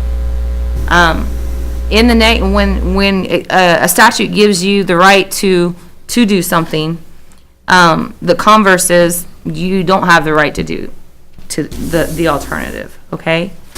That's one of the things I brought up to begin with Mr. Butler, and these attorneys also confirmed that they don't feel that the conservancy district, let's say, you're best in court and you're able to void the lease. I don't know where that leaves you. I'd like to answer your first statement is we don't want it to ever go down. We're sitting here operating on a $2 million a year budget, and we're only getting 1.6 already, and subject to appropriations means if you don't no longer get the money, we don't get it. But as far as the answer is you couldn't get out of it, we don't want you to get out of it. We need it. I understand that. Okay. But in advising this board, that's the drawback also to the lease agreement. So, I was just making, one of the things you didn't like was that that the unilaterally withdrawn from the agreement at any time.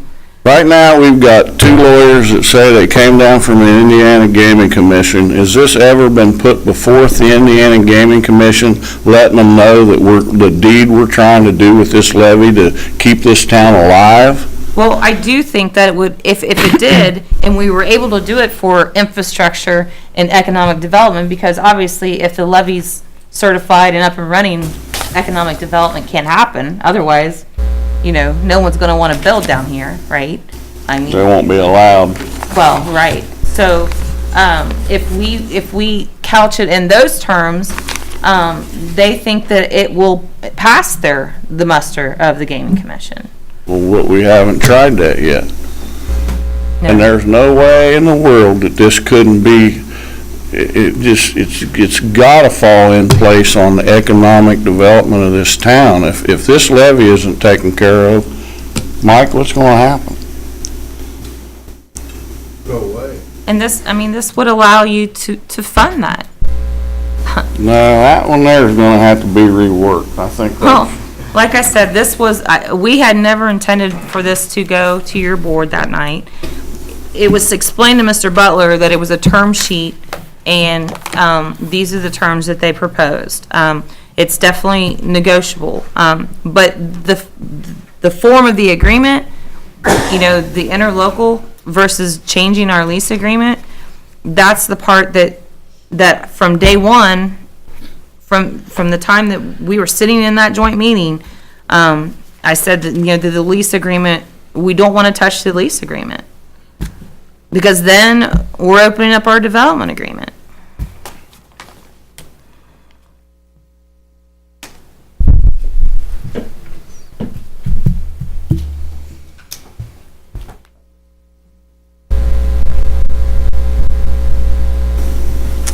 I'm Randy Tyler, and I'm a member of the Conservancy Board also, and I think the last thing we do want to do is go to litigation. We want to do everything. We're the city too. We want to work with the city.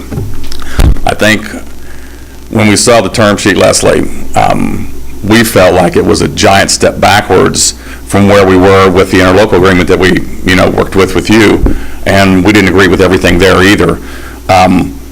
But the general, I guess, consensus of the group when we had our special meeting a week and a half ago or whatever, was like, this is a real slap in the face that we saw the terms on that. Maybe we weren't supposed to see it that soon, because our biggest concern was who from the city had seen this and still sent it forward to us, because. No, it was forwarded only to Mr. Butler. Well, it was, he brought it to the meeting that night, needless to say, because that's why that was a special meeting, and that's why we had the meeting, was because we wanted to see the terms that the other 2 attorneys had brought forward. And like I said, because these terms were just brought to this board's attention tonight. And that, I didn't have a problem with that. I talked to Paul and he said, he was gonna notice you guys so you could all attend and be here. But, in speaking with them and all of the things that this interlocal can accomplish, I think it's the same thing. We're still giving you the money. It's not for 30 years, it's for 10 years. That's the other major change. And like I said, the 3%'s not in there. Well, the biggest change is that it's not for operating expenses, it's for capital expenditures. And the one problem I could see with that is, we may be having a $14 to $16 million project coming up that we will finish probably over the length of maybe 2 years, 3 years to max perhaps.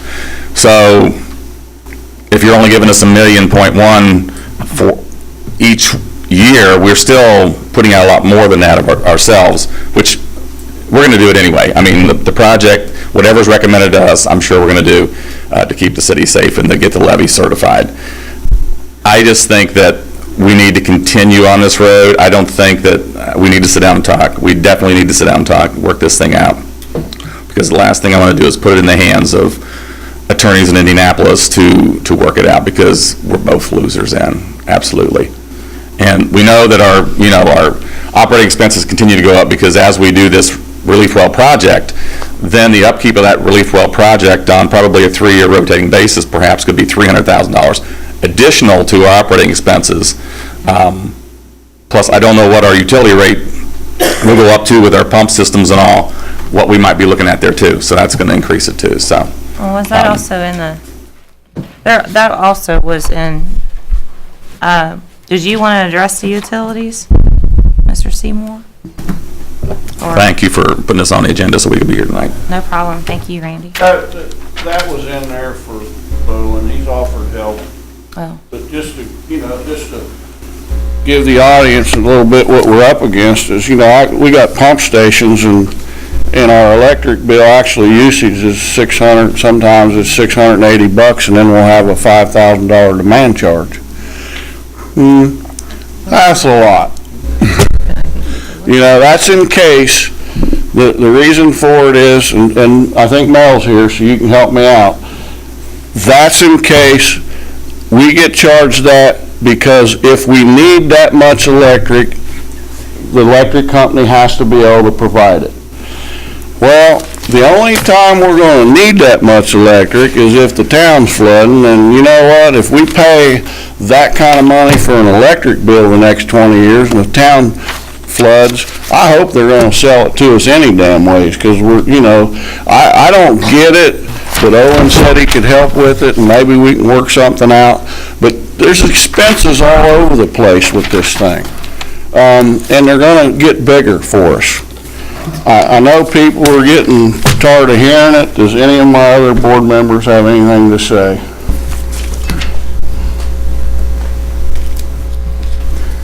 Mike McCabe, board member of Lawrenceburg Conservancy District. I've been on the board maybe 5+ years, and I finally can see the light at the end of the tunnel. Through all the engineering, we finally, by this summer, we should know exactly where the weak spots are in this levee, where the new relief wells have to go in if we need new pump stations. So we hope to have that, be able to submit that to the Army Corps of Engineers this summer, so we can continue on and make sure this levee stays certified. And all we're asking for is just a little help, more help from the city with our funding, because we used to get 5% on our CDs, now we're getting less than 1%, so really nothing's coming in. And we're going to be spending it, and we just need a little backup to help us from going broke. Thank you. Thank you.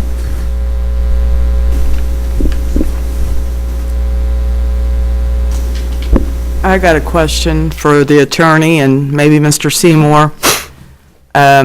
LCD owns the property that the boat's on, right? LCD cannot directly lease the property to Penn Gaming. The way I understand. LCD can sell the property to Penn Gaming. Is that true or false? I'm not so sure with it being the property that it's sitting on is actually part of the levee area. I'm not sure if that would be something we could do. We've got people in the audience that took part in it, but I'm going to take a shot at what I've been told. When this was originally done, the agreement was to put money into the LCD for a 5-year period. Then they decided they had enough money that the city could have more leniency to put money where they wanted than the LCD's purpose. Am I close? Well, you mean as far as, I don't know about that. I know that the reason they structured this, the way, where we lease it from, where the sublease, the lease and the sublease was because you didn't have the power to use the money other than what's in the statute. That's what I'm saying.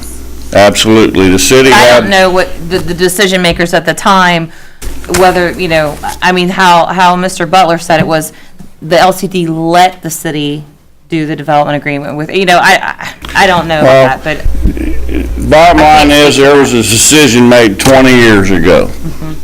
And if there's anybody in the audience that knows more about this, I'd sure like to hear it. I don't know if we've got council people that were involved in that decision, but it's a 20-year-old decision. Times have changed. We keep going back to that. We can't make a deal and not come back and ask for help we've got to be taken care of. That was the original intent 20 years ago, was they gave us a job to do, we want to do it. The only thing we're doing right now, and the only problem we got, is we got $38 million in the bank, and everybody thinks it's a ton of money and it'll never go away. There's plenty of proof around town and around the county here that it does go away.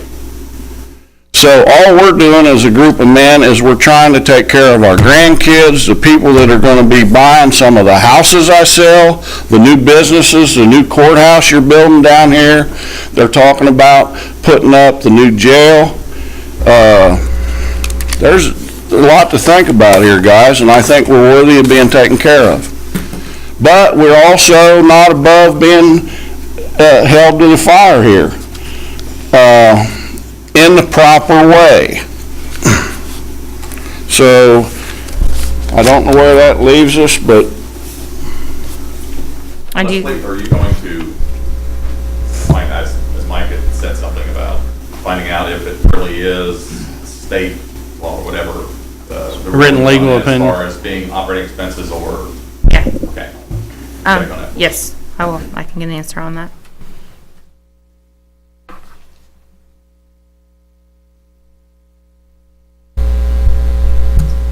Let's not sit on our hands here. Let's try to move forward and have dialogue, which we haven't had a huge amount since September. It's been Right. some spaces in between here, so let's try to keep the dialogue moving. this is bad communication for all of us. We just need this over with, one way or the other. We need to get it done.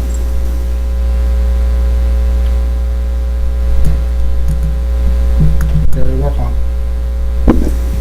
Thank you. Thank you for what you do. Thank you Hey, for it's a being here. thankless job, I know. Kind of like yours, huh? Well, it works. Okay, Aaron Cook, Billy Road project, Property. property road. Mayor, Yes. I think, didn't you miss that interlocal and info? Yeah, I did. Let's do the interlocal for the LRU. Okay, we have a resolution. Do you have a resolution number? No, I didn't know it was on the agenda tonight. I think it'd probably be two, if I can, if. Yeah, I we've remember. only done one, right, Les? Yeah, I think so. It should be two then. 2015. Yeah. This is just a resolution appointing new commissioner to the Indiana Municipal Power Agency. You guys have any questions about it, or do you want me just to go ahead and read it? Any questions? A resolution appointing new commissioner to the Indiana Municipal Power Agency. Whereas the city of Lawrenceburg, Indiana is a member of the Indiana Municipal Power Agency hereinafter IMPA, and Mel Davis has been serving as a commissioner on the Board of Commissioners of IMPA, being appointed by the Common Council. Whereas Mr. Davis has retired as utility director for the city of Lawrenceburg, and Owen Clausen has been hired for that position. And whereas the Common Council wishes to appoint Mr. Clausen as the commissioner for the city of Lawrenceburg to serve on the Board of Commissioners of IMPA. Now therefore be it resolved by the Common Council of the City of Lawrenceburg, Dearborn County, Indiana, that one, said Mel Davis's tenure as a commissioner of the Board of Commissioners of IMPA is hereby terminated. Number two, Olin Clausen is hereby appointed as a commissioner on said Board of Commissioners of IMPA. And three, this resolution shall be in full force and effect from and after its passage in accordance with the law. Passed by the Common Council of the City of Lawrenceburg, Dearborn County, Indiana, this second day of February 2015. Entertain a motion? So moved. Second? Second. All in favor? Aye. Just, yeah, if you could just sign.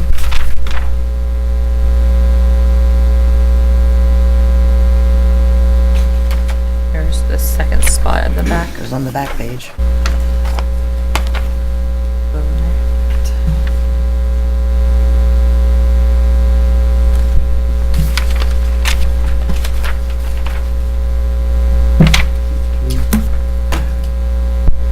Sorry, that was the IMPA appointment. That was a resolution for the IMPA appointment. The next thing is the interlocal resolution for the LURU. else had to leave on that, but. I guess this resolution would be 3/2015. I guess see if you guys have any questions. On the interlocal agreement, it is the same agreement we entered into last year, where they would pay us $40,000 for 2 units per year during the term of the agreement. Of course, this would have to be entered into by the Dearborn County Board of Commissioners as well, so. Let me see what 2 looks like. How many years has it been that? I think last year they upped it. Bobby had to leave early, but I think last year they did up it. It was just 30 or 35, and they upped it to 40. So he of course went into the meeting asking for more, but they said the budget had already been set, so he'll probably go back to them before the end of the year and see if they can. This is Resolution 3/2015, a resolution to enter into an interlocal agreement with Dearborn County for provision of emergency medical services. Whereas the City of Lawrenceburg and Dearborn County wish to agree, the City of Lawrenceburg shall furnish emergency medical services within the corporate limits of Dearborn County, Indiana. Now therefore it be resolved by the Common Council of the City of Lawrenceburg, Dearborn County, Indiana, that the attached interlocal agreement be and hereby is approved. Passed by the Common Council of the City of Lawrenceburg, Dearborn County, Indiana, the 2nd day of February 2015. Entertain motion? So moved. Second? Second. All in favor? Aye. Opposed? No, if you guys could sign it for me. I also got something, solid waste, Dearborn County Solid Waste needs an appointment from this board. It has to be a council person. Mel was on it last, the appointment, he's off since he retired. Am I supposed to sign this? But it has to be a council person. They looked the statute up and said it has to be a council person. And I said I couldn't do it 'cause it's Thursdays at 11:30 during the day. I think once a month, isn't it? Yeah, it's once, it's the I thought- third week of the month. I don't want to do it because I do work for them. That's it, dude, point somebody's not here. Bill can't do it either because he'll be working too. Okay. So it has to be Jane or JR. Well, I'm on so many boards now. I'll take it into consideration. Do you have to have it yesterday? No. No, we got a couple weeks, but you can't do, why don't you talk to JR, see what he says. Oh, I'm sorry. Did I put, this should be 3. Yes, number 3. Those are both number Both of 3. them? Yeah, okay. Jackie and I. So you need 2 copies of each? Yeah. Jane, why don't you talk to JR and see what you two want to do? Let me know. It's the 4th I think Thursday. JR resigned from all boards. Okay? Well, you want it? You want it? No, I'll think about it. Jane, just go ahead and take it. When I make a commitment, I make a commitment. I've already Make made a motion for Jane to do it. Second. Is there a second? Second. All in favor? Aye. Wait a minute. All opposed? 2 steps back. You're on it. There you go, Jane. On the sewer board? Yeah. No, it's No, not waste. solid waste. Oh, That's like watching paint dry. Have Can Mike be sign a those, Jackie. recycling specialist. oh, you're the recycling guy. I can't make it. I would like to be on it, but I can't make it. Okay. Hold on a second. Let's not get Solid confused. waste, I'm sorry. Let me sign those. And Jackie, you can keep one once you sign everything. Yeah, I was. That's yours, right? Number 2? That's number 2. When is recycling going into effect? When they starting to pick those up? What are you doing? Wednesday, first and third Wednesday of the month. First and third This Wednesday of is the month? 2. Number 2. They're playing by ear right now and see, hopefully we get a bunch where we can add to it. 750. What? I don't First know and third Wednesday of the month? what I've done. This one's mine. Once a month. And then, Mine's the yeah, if you first guys could Wednesday of the sign month. those. So I don't know when yours is. Like they'll come pick You up sign that it. curbside recycling bin. I can fill out mine if you'd like. Oh, that's You just wanna okay. sign. This is 3. 2nd day of February. We haven't signed 2, or do we need to sign 2? 2nd day at, I thought I did this one. Did I not put time on there? Nope. 7:52, okay.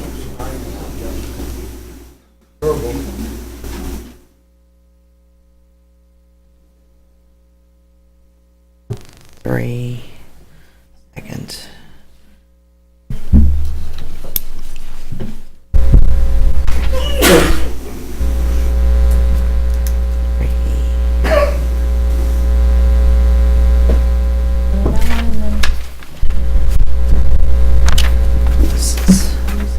This is the accounts payable. At, Accounts payable. okay, yeah. Then, I'll just have you go ahead. You need to sign this one, please.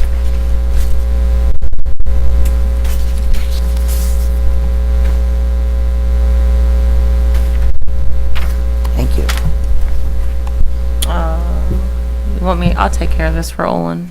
That's the sign. It's what? That thing, writing off those bad Oh, checks. do that or I can give it to Vicky tomorrow. I'll sign that. This is the last one.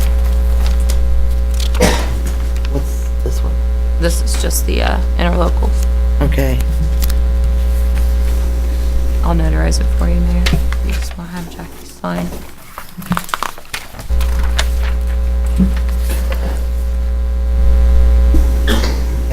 Was we Next supposed, page. Leslie, was we supposed to sign resolution 2 for the info club? Yeah, that got done.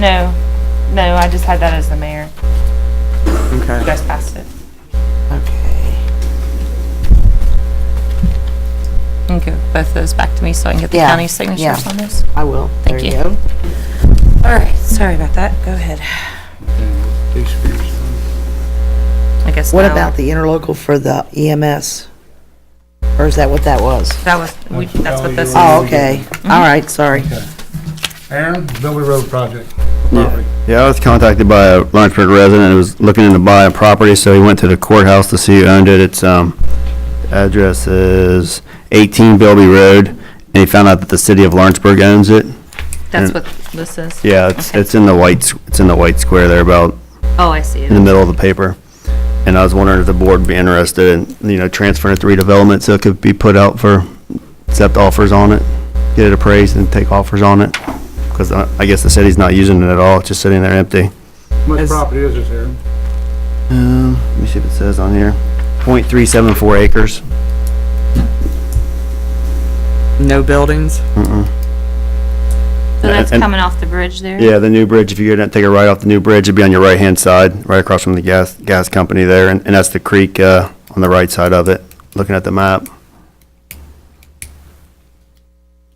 I'm like, this is the end up there. Aaron, do you have any idea what use they're looking at this property? I guess, they would like to put a small house there, I guess they, talked to Carl about it. I have reservations because it drops off. Is that I don't- the old Herman Price piece there? Either that one or one next to it. It's Because there one were of the two. there were I can't houses right help there. it. Little house in the garage. I think, Just relocated. They're in the process of relocating it. But I they're- think Steve had the closest to the UPS store, didn't you? Yeah. Yeah, But I'm this not is- sure what the address is. Right. Been a long This used to have the framery in it, and Truck's dad lived in it. Mr. Tremaine? That'd be Steve. That'd have been my dad's Yeah, property. it's Frank's.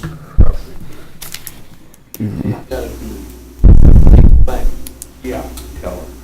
I'd have to get a better idea which lot. My concern is, could you actually build on it? Could you actually get a driveway?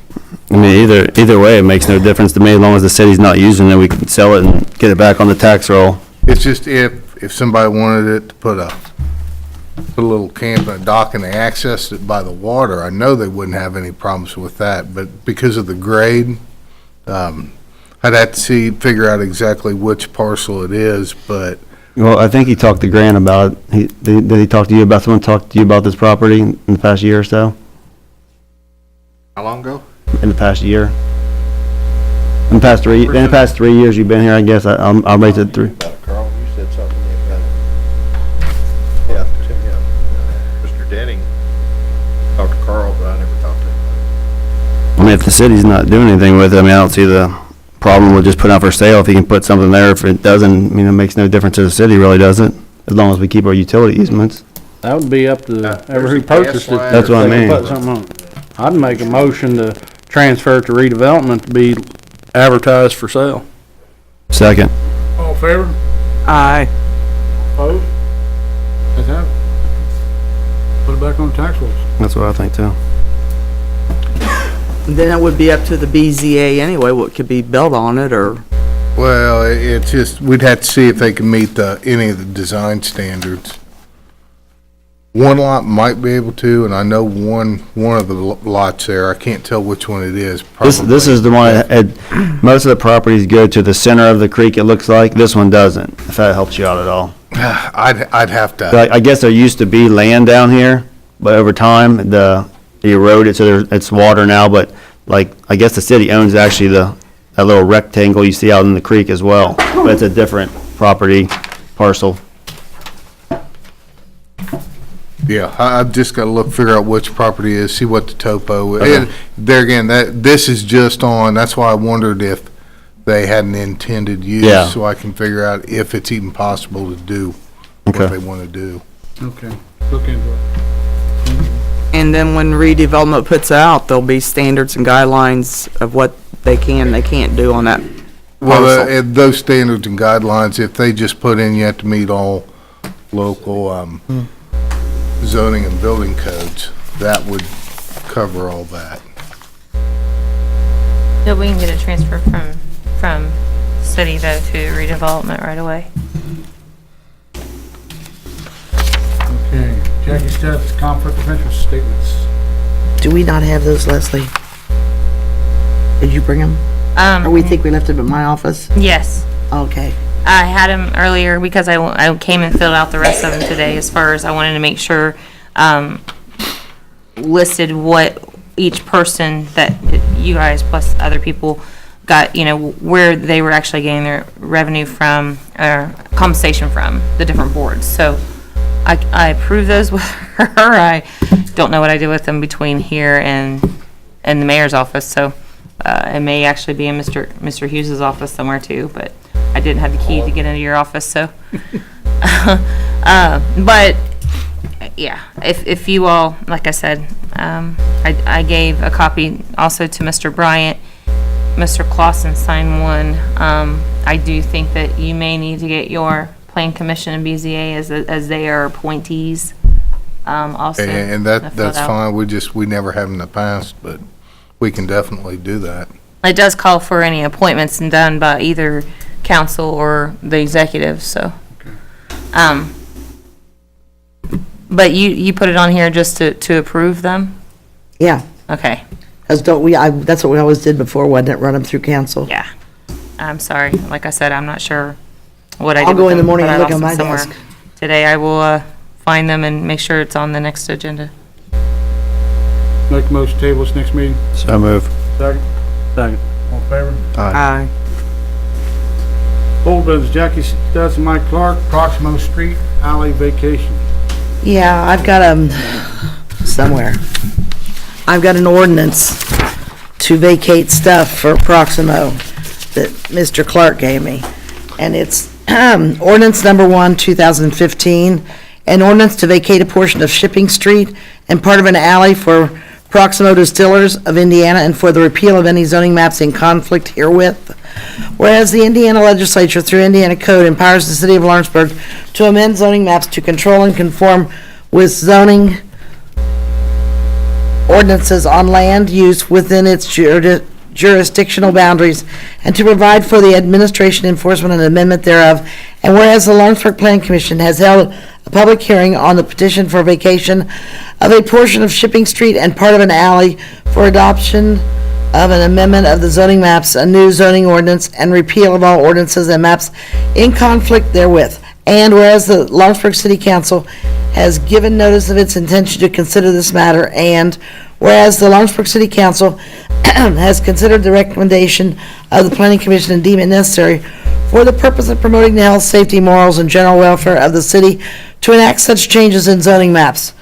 Now therefore be it ordained by the City Council of the City of Lawrenceburg, Indiana, that the existing zoning maps be amended, and the same are hereby repealed and replaced with the following.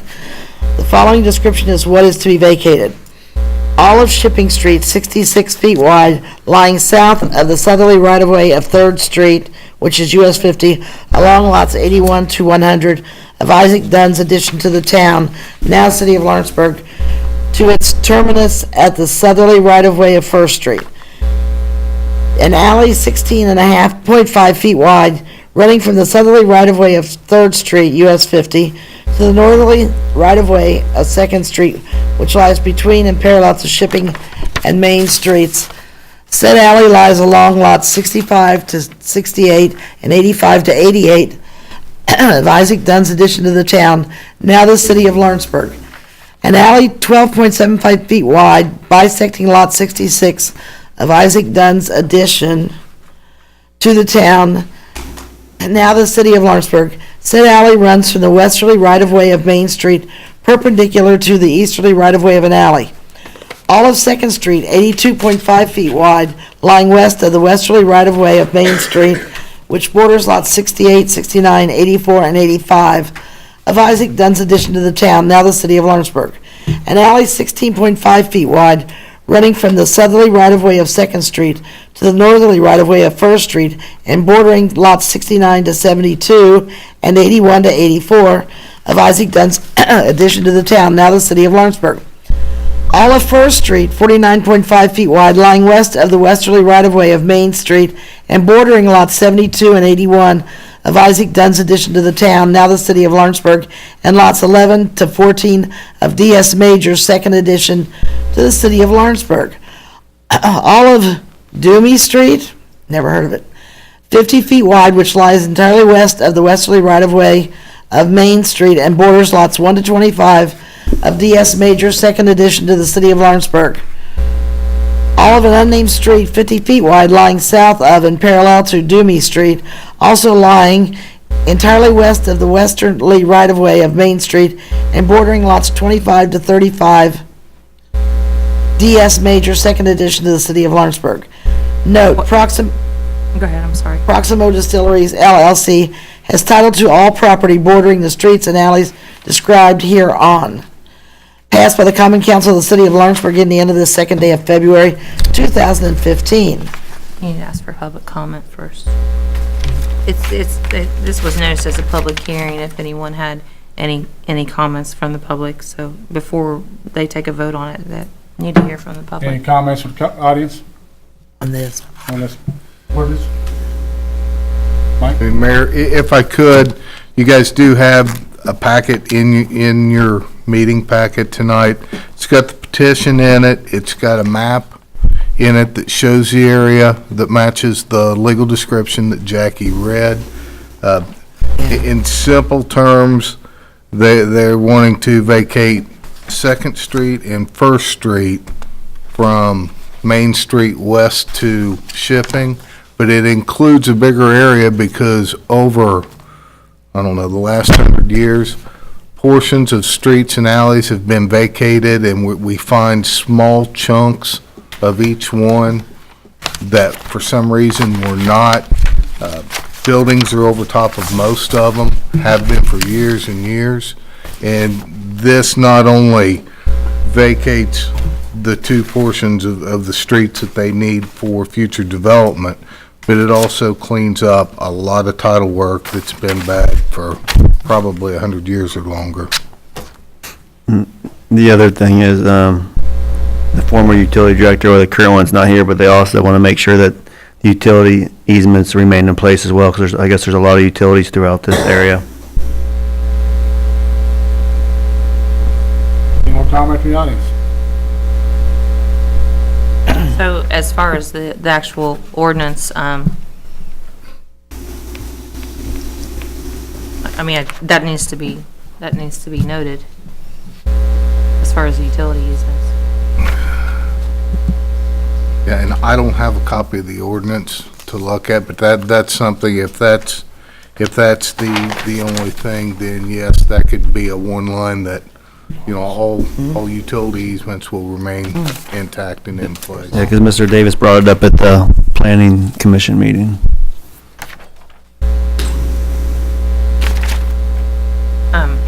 you could do that with your motion. You know what I mean? We could make it subject to the condition that all utility easements. And we would just make sure that, because Mike, we do have to record this. Correct. Okay, so, if the board would allow us to, it looks like we do have some room here, you know, we can make sure that part of it was typed in before, we have Mayor Carr sign that first page. But it does have places for the common council to, on a different page, so we can fix that.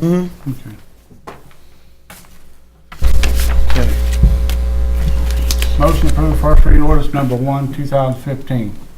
So move with the addition of the utility easements being held in place. Second? Second. All in favor? Aye. Opposed?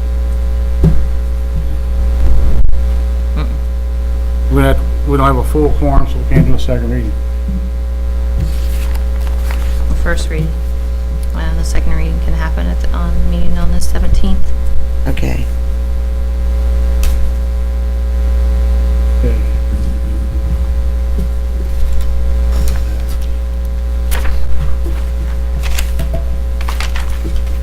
Any comments from the audience? To the podium, please.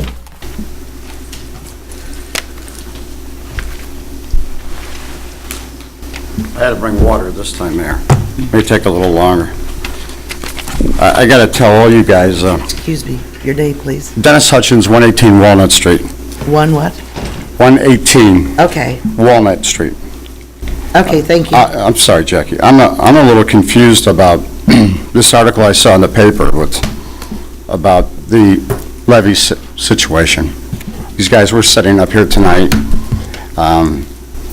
You guys have made a presentation. I read the thing in the paper the other day. I was more confused after I read it than I was. I'm a little less confused tonight, but I have to tell you I was. And Mike, you chirped in with, you know, if this thing doesn't get resolved, it's going to cost all you people a lot of money in taxes, and I felt like you were looking at me because I live downtown.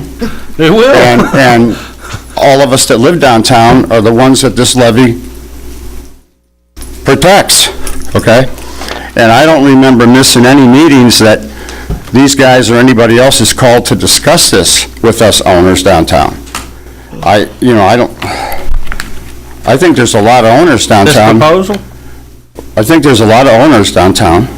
Well, you guys were talking tonight, Mike, about stuff you didn't even know, and Leslie was talking about things, and you were complaining about things she didn't give you guys. Was that proposal? You weren't even at those stages yet, so you can imagine where we are in the process. I never seen this until in the I'm packet. just speaking for the people that live downtown right now. There were meetings, I don't know if it was before you moved down here. There was but were one meeting. Well, Mary and I didn't get back till September. April, I'll give you that.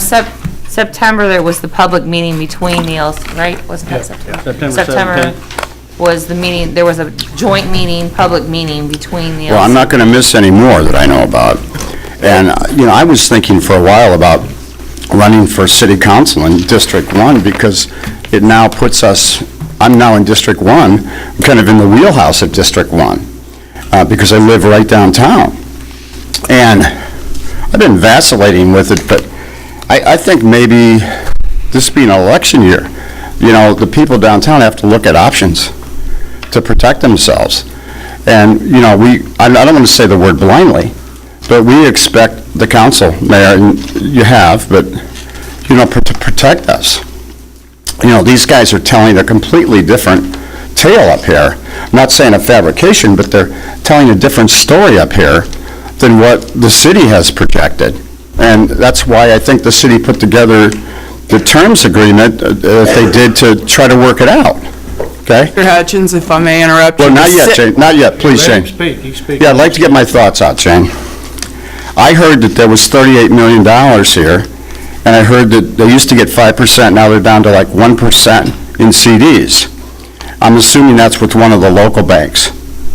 Dearborn Savings, maybe?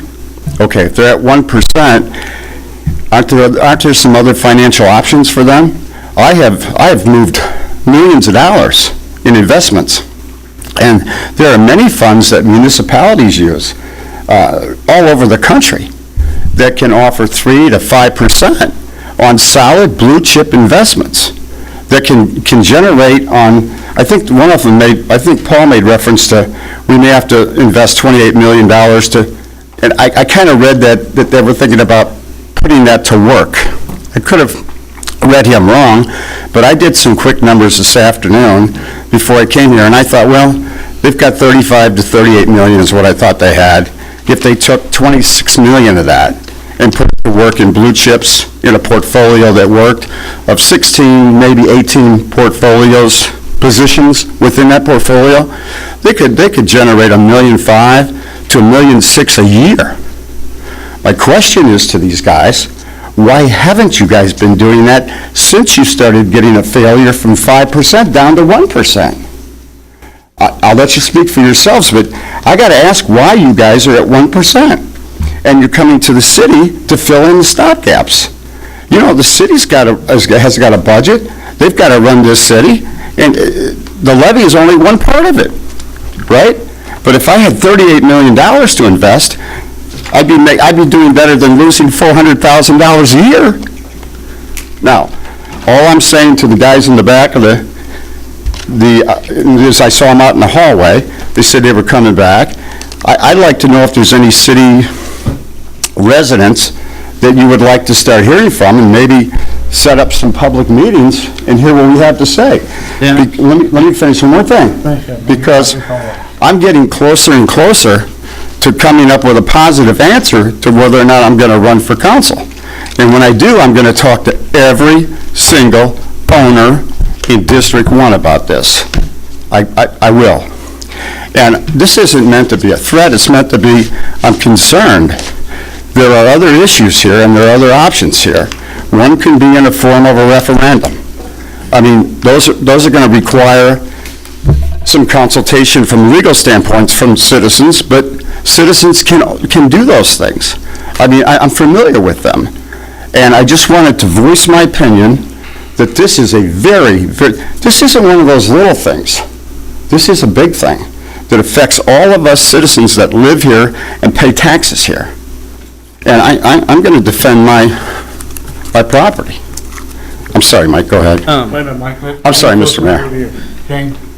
I don't know how many times I've brought this up in meeting about the levy issue, going back and forth with EB and Paul, and EB guaranteed me that the levy wouldn't be decertified and that we wouldn't have to pay flood insurance downtown, and then I was told we would have to eventually pay flood insurance downtown because FEMA's going to require it of several people. I've talked to a lot of my constituents about the levy, some of them sitting in this room. I'm sorry if you weren't at those meetings when they were brought up. You don't have to apologize to me, Jane. The public meeting that we held between the LCD and the city council and the mayor, I don't think we had anybody from the public attend. But it was announced, and it was a public hearing, and you were welcome to attend. That's been one of my major concerns for a long time, and I tell my constituents downtown, you know, the levy is what protects us. If we don't have the levy to protect us, and FEMA does decertify that levy, people downtown are going to have to pay flood insurance. Businesses won't be able to afford to stay downtown. Businesses won't want to come downtown. So yes, I have informed my constituents, and I'll apologize to you if I haven't mentioned it to you one-on-one when I have occasionally seen you. But there's a lot of people in this audience, including the LCD board, that Jane Pope has spoke about this problem at many meetings. And I think Paul can answer some of your questions. Jane, this wasn't directed at you. I understand. I did not come to this council and accuse them of anything they've done wrong. I think they have a job to do. Well, you and said you weren't I think informed. they've addressed it with this latest proposal that they put forward. And I think the attorney for the city has said on 3 occasions tonight that they're open to negotiations with the board. And those are good words to hear. But what I am telling you is that it's maybe a time this year, because it's an election year, this may be a call to action. And it may well be that that's what it takes. Definitely and when is. people have to pay out of their pocket for additional taxes, not just for insurance, Jane, but taxes to cover the shortfalls, we got a different story. I lived in this district pre-vote. That's why I'm And I supporting it. paid levy taxes for many years. You want a copy of the minutes from September 17th? Well, Give them to you. sure. I'll pick them up from you after the meeting. I appreciate it. You got something to say? Yeah, I was- Satch, I'll get you in a minute. Are you aware that the LCD has a public meeting once a month, every month? Yeah, I know where it is, and I'm looking for it now in the paper. Okay. It's the third Thursday of each month. Just Okay, 'cause know I hear you, said but something where do about they it. publish that? Do you know, since you know all that? The only thing I know, once a year in the paper, they'll They have give an the ad. schedule? Right. So When if you the miss that meeting- schedule, you're, But I know it's the third Thursday of every month. okay, I'm just trying to make a point here. Because I that- used to go to all of them for Yeah, I'm pretty years. savvy, Mike, about things that people tell me things, but sometimes I miss the side of the boat, I guess, whatever, but. But they're interesting meeting. I mean, I went for years, so it's. Well, I'm interested now. Yeah. But thank you for your comments. But I don't want it to cost the citizens. And we all look out for the same people. Well, I think So- Paul did say, you used that one old lady that rents his house. A great portion of the people in one are renters, and it's going to be passed along to them. So they're going to get hurt too. The renters that live here, they're the ones that eat here, sleep here, spend money in the stores here. Everybody will. Yeah, it hurts everybody. So it's not trickle-down economics here. All right, Mike, what was your remark if FEMA says we have to buy flood Mike. insurance? Well, if I'm done. if they do away with the subsidy and you have to pay market price on flood insurance, if it gets decertified, that's worst case scenario.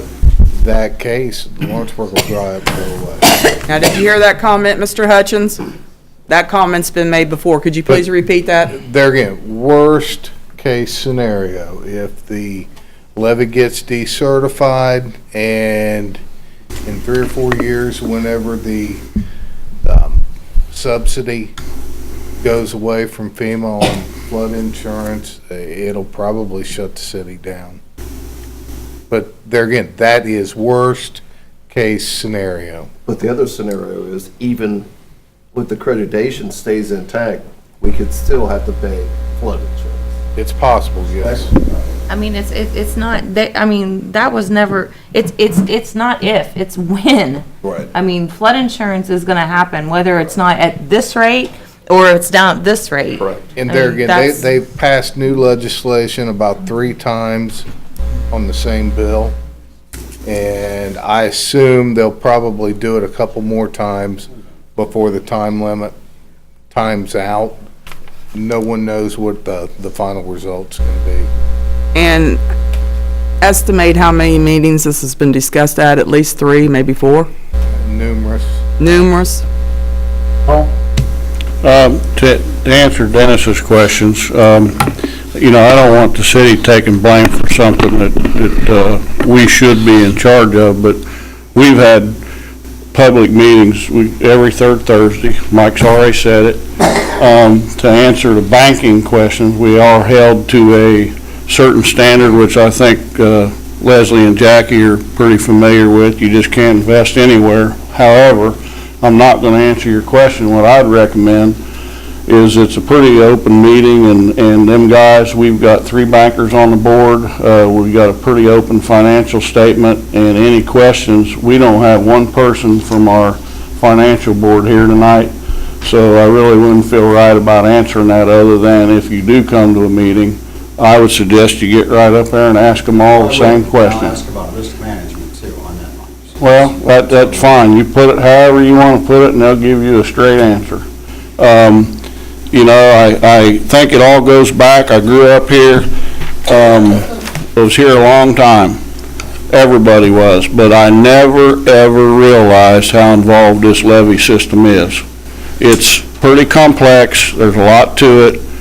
And I just started learning it 3 years ago. When I got elected to the board. There's a lot of people that need educated about this levy, and maybe it should be our duty to start educating people, because it is coming to be a hot topic. It's not going to go away. They're going to make us certify this levy. I believe the way it sounds, it's going to happen about every 10 years. That was the last conference call we had, so guys, don't expect this to go away. When and if this levy gets certified, somebody else will be up here coming before, you're gonna have different councilmen, and you're gonna have the same problem. However, with the program we got going on and the maintenance we're gonna put in place, hopefully, it's gonna be a process that will be no different than any other maintenance you're doing around town. But I would encourage any of the public to come to our meetings and ask any questions they want to ask. So, and if there's any other questions. The levy district, the question I would have is, I understand how the levy district is assembled. I understand how they run for election. I understand the prerequisites and the qualifications that they have to have. And I understand they have to have property within the district. My question is, how many voting members of that district actually live within the district? And by live, put their head on a pillow at night and live in a home? Are you comfortable with answering that question? Absolutely. How many is it? Right now, we have one. Am I right? But all. Who would that be? That's me. Are you an elected? No. I'm a superintendent. I asked, You're right. No, you're I right. asked for I just elected answered that that I wrong. get to vote on, that I get that little card in the mail, I get to fill out and put it in the voter's card. How many of those live within this district? What difference does it make? I'm asking a question. Yeah, I own property in the city, and it concerns me. Excuse me, come to the microphone, would you please? Yeah, I'm done answering, asking, so. Mike McCabe, board member, Lawrenceburg Conservancy. I don't know what difference it makes if your head's on a pillow in the city or if you own investments in that city, you own property. You're still concerned about that piece of property. It does make a difference, because when I tried to get Greendale to contribute any funds to the project, you guys didn't vote for Greendale to contribute any funds. So, it does make a difference. I'm not going to be a broken record up here, but it does make a difference. No, wait a minute. I own a house and I own some other property, but we're taking people that'll own one house and pay a certain amount of taxes. I've got several guys back here that have a whole lot more at stake than just a homeowner. I mean, Mike, I don't know, Mike might have $1 million, he might have $2 million worth of property in the city. These guys got a lot at stake, an awful lot. And I don't know where, given to Greendale or? No, when I made the motion for the Lawrenceburg to pay a certain portion, to you guys to help fund your budget and stuff, when the September meeting, I made a part of my motion was contingent upon Greendale contributing some funds. It was a low amount, I think $100,000 or something, really low. And that got voted down right away because the majority of the voting members, I believe, live in Greendale. That would hear that Who voted it down? Huh? Who voted it down? The LCD. I don't believe you're here, but it's LCD. No, Aaron, I think more of our opinion of that is that's going to be taken up at a different time. That wasn't mentioned that day, I mean. Yeah, it was, because I said it. I don't remember it. They've got a project coming up, and they're going to be coming to us, asking us for, and at that point in time, we'll deal with our problems with that. Lawrenceburg funds the LCD, Greendale's got levies, they pay nothing. Well, okay, let's take it one step farther. We're protecting a whole lot from the county. We've got a county courthouse, we've got a county jail, we've got a county library. Guys, we're all in this together. Okay, let's have a meeting, Lawrenceburg, LCD, county, and Greendale, let's see who pays what. You're gonna pay the most, guys. I'm not, and I didn't have a problem with paying the most that day, and the motion I made for Greendale to pay was, I don't even believe it was 10%, and it was still voted down. 300,000. Is that what it was? And what about Lawrenceburg? $1 million. Lawrenceburg, $1 million, Greendale, 300,000? No. Lawrenceburg, all of it? Yeah. It's gonna come up. You're gonna be happy if it comes up. Hey, Mike, you got something? I just want to say, I was telling you, 300. Any more of the audience?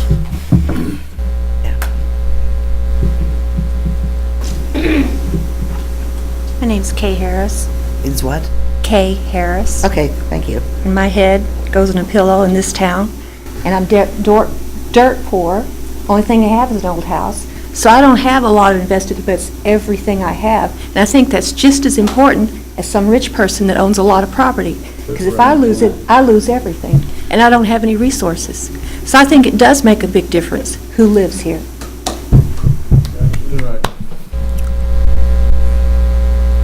Any more? You know, it is open for elections. Anybody can run for this board. I was just asked to run because I own property. But, you know, there's not that many people that really run, so if you're really interested, you know, you can run for the board. Sound like Mike, you want to drop off. Okay, any more from the audience? Okay. Motion adjourned? Not done yet. Haven't done claims yet. Haven't done claims, dear. Oh, yeah, okay. Well, I Want want to discuss claims board approval? So move. No, I got a question. I got a question on two, just Okay. clarification. Let me see. Ohio Valley Screen Printing, non-reverting canine, 336120. Question on, Probably T-shirts for their canine guys. and then the other one was That's, Stephanie Bauer, yeah, that's our CPA. Okay. She does all our tax work and that, and makes That's my sure that question. with the IRS and that. Mayor, I'd like to make one more comment.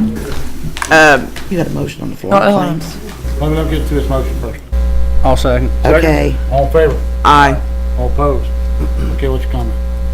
To the young lady that made the statement that she lays her head on the pillow, I just want you to know all the citizens that live within the city of Lawrenceburg, within the levee, business people and private homeowners and renters, I have been and still am concerned about the levee, and I will do everything I can to make sure, you know, that we follow up with the LCD and they're doing their operations to the best of their ability, which I believe at this point in time, like Paul said, they have made some mistakes, but they have come a long way, and they do need the city's support and backing to continue to protect us and our residents and our businesses.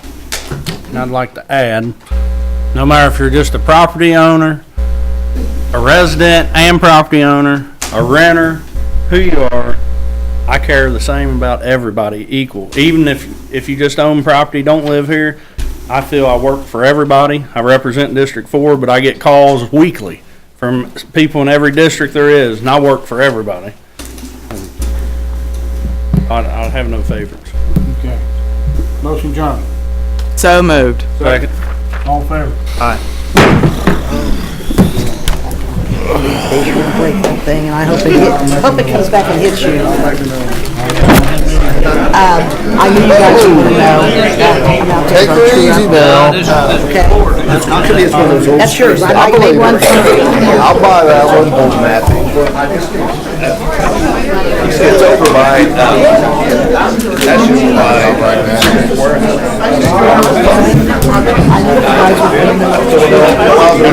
got put up. By the old, Hi, Pamela, I'm John. Sorry. Hope you guys can pick a date and come in. I'm actually, I think. Is it by the lexicon? Okay, that's a different program, and I'm not trying to bail on you. I take care of the streets. That would be the utility director that takes care of those trees. Okay.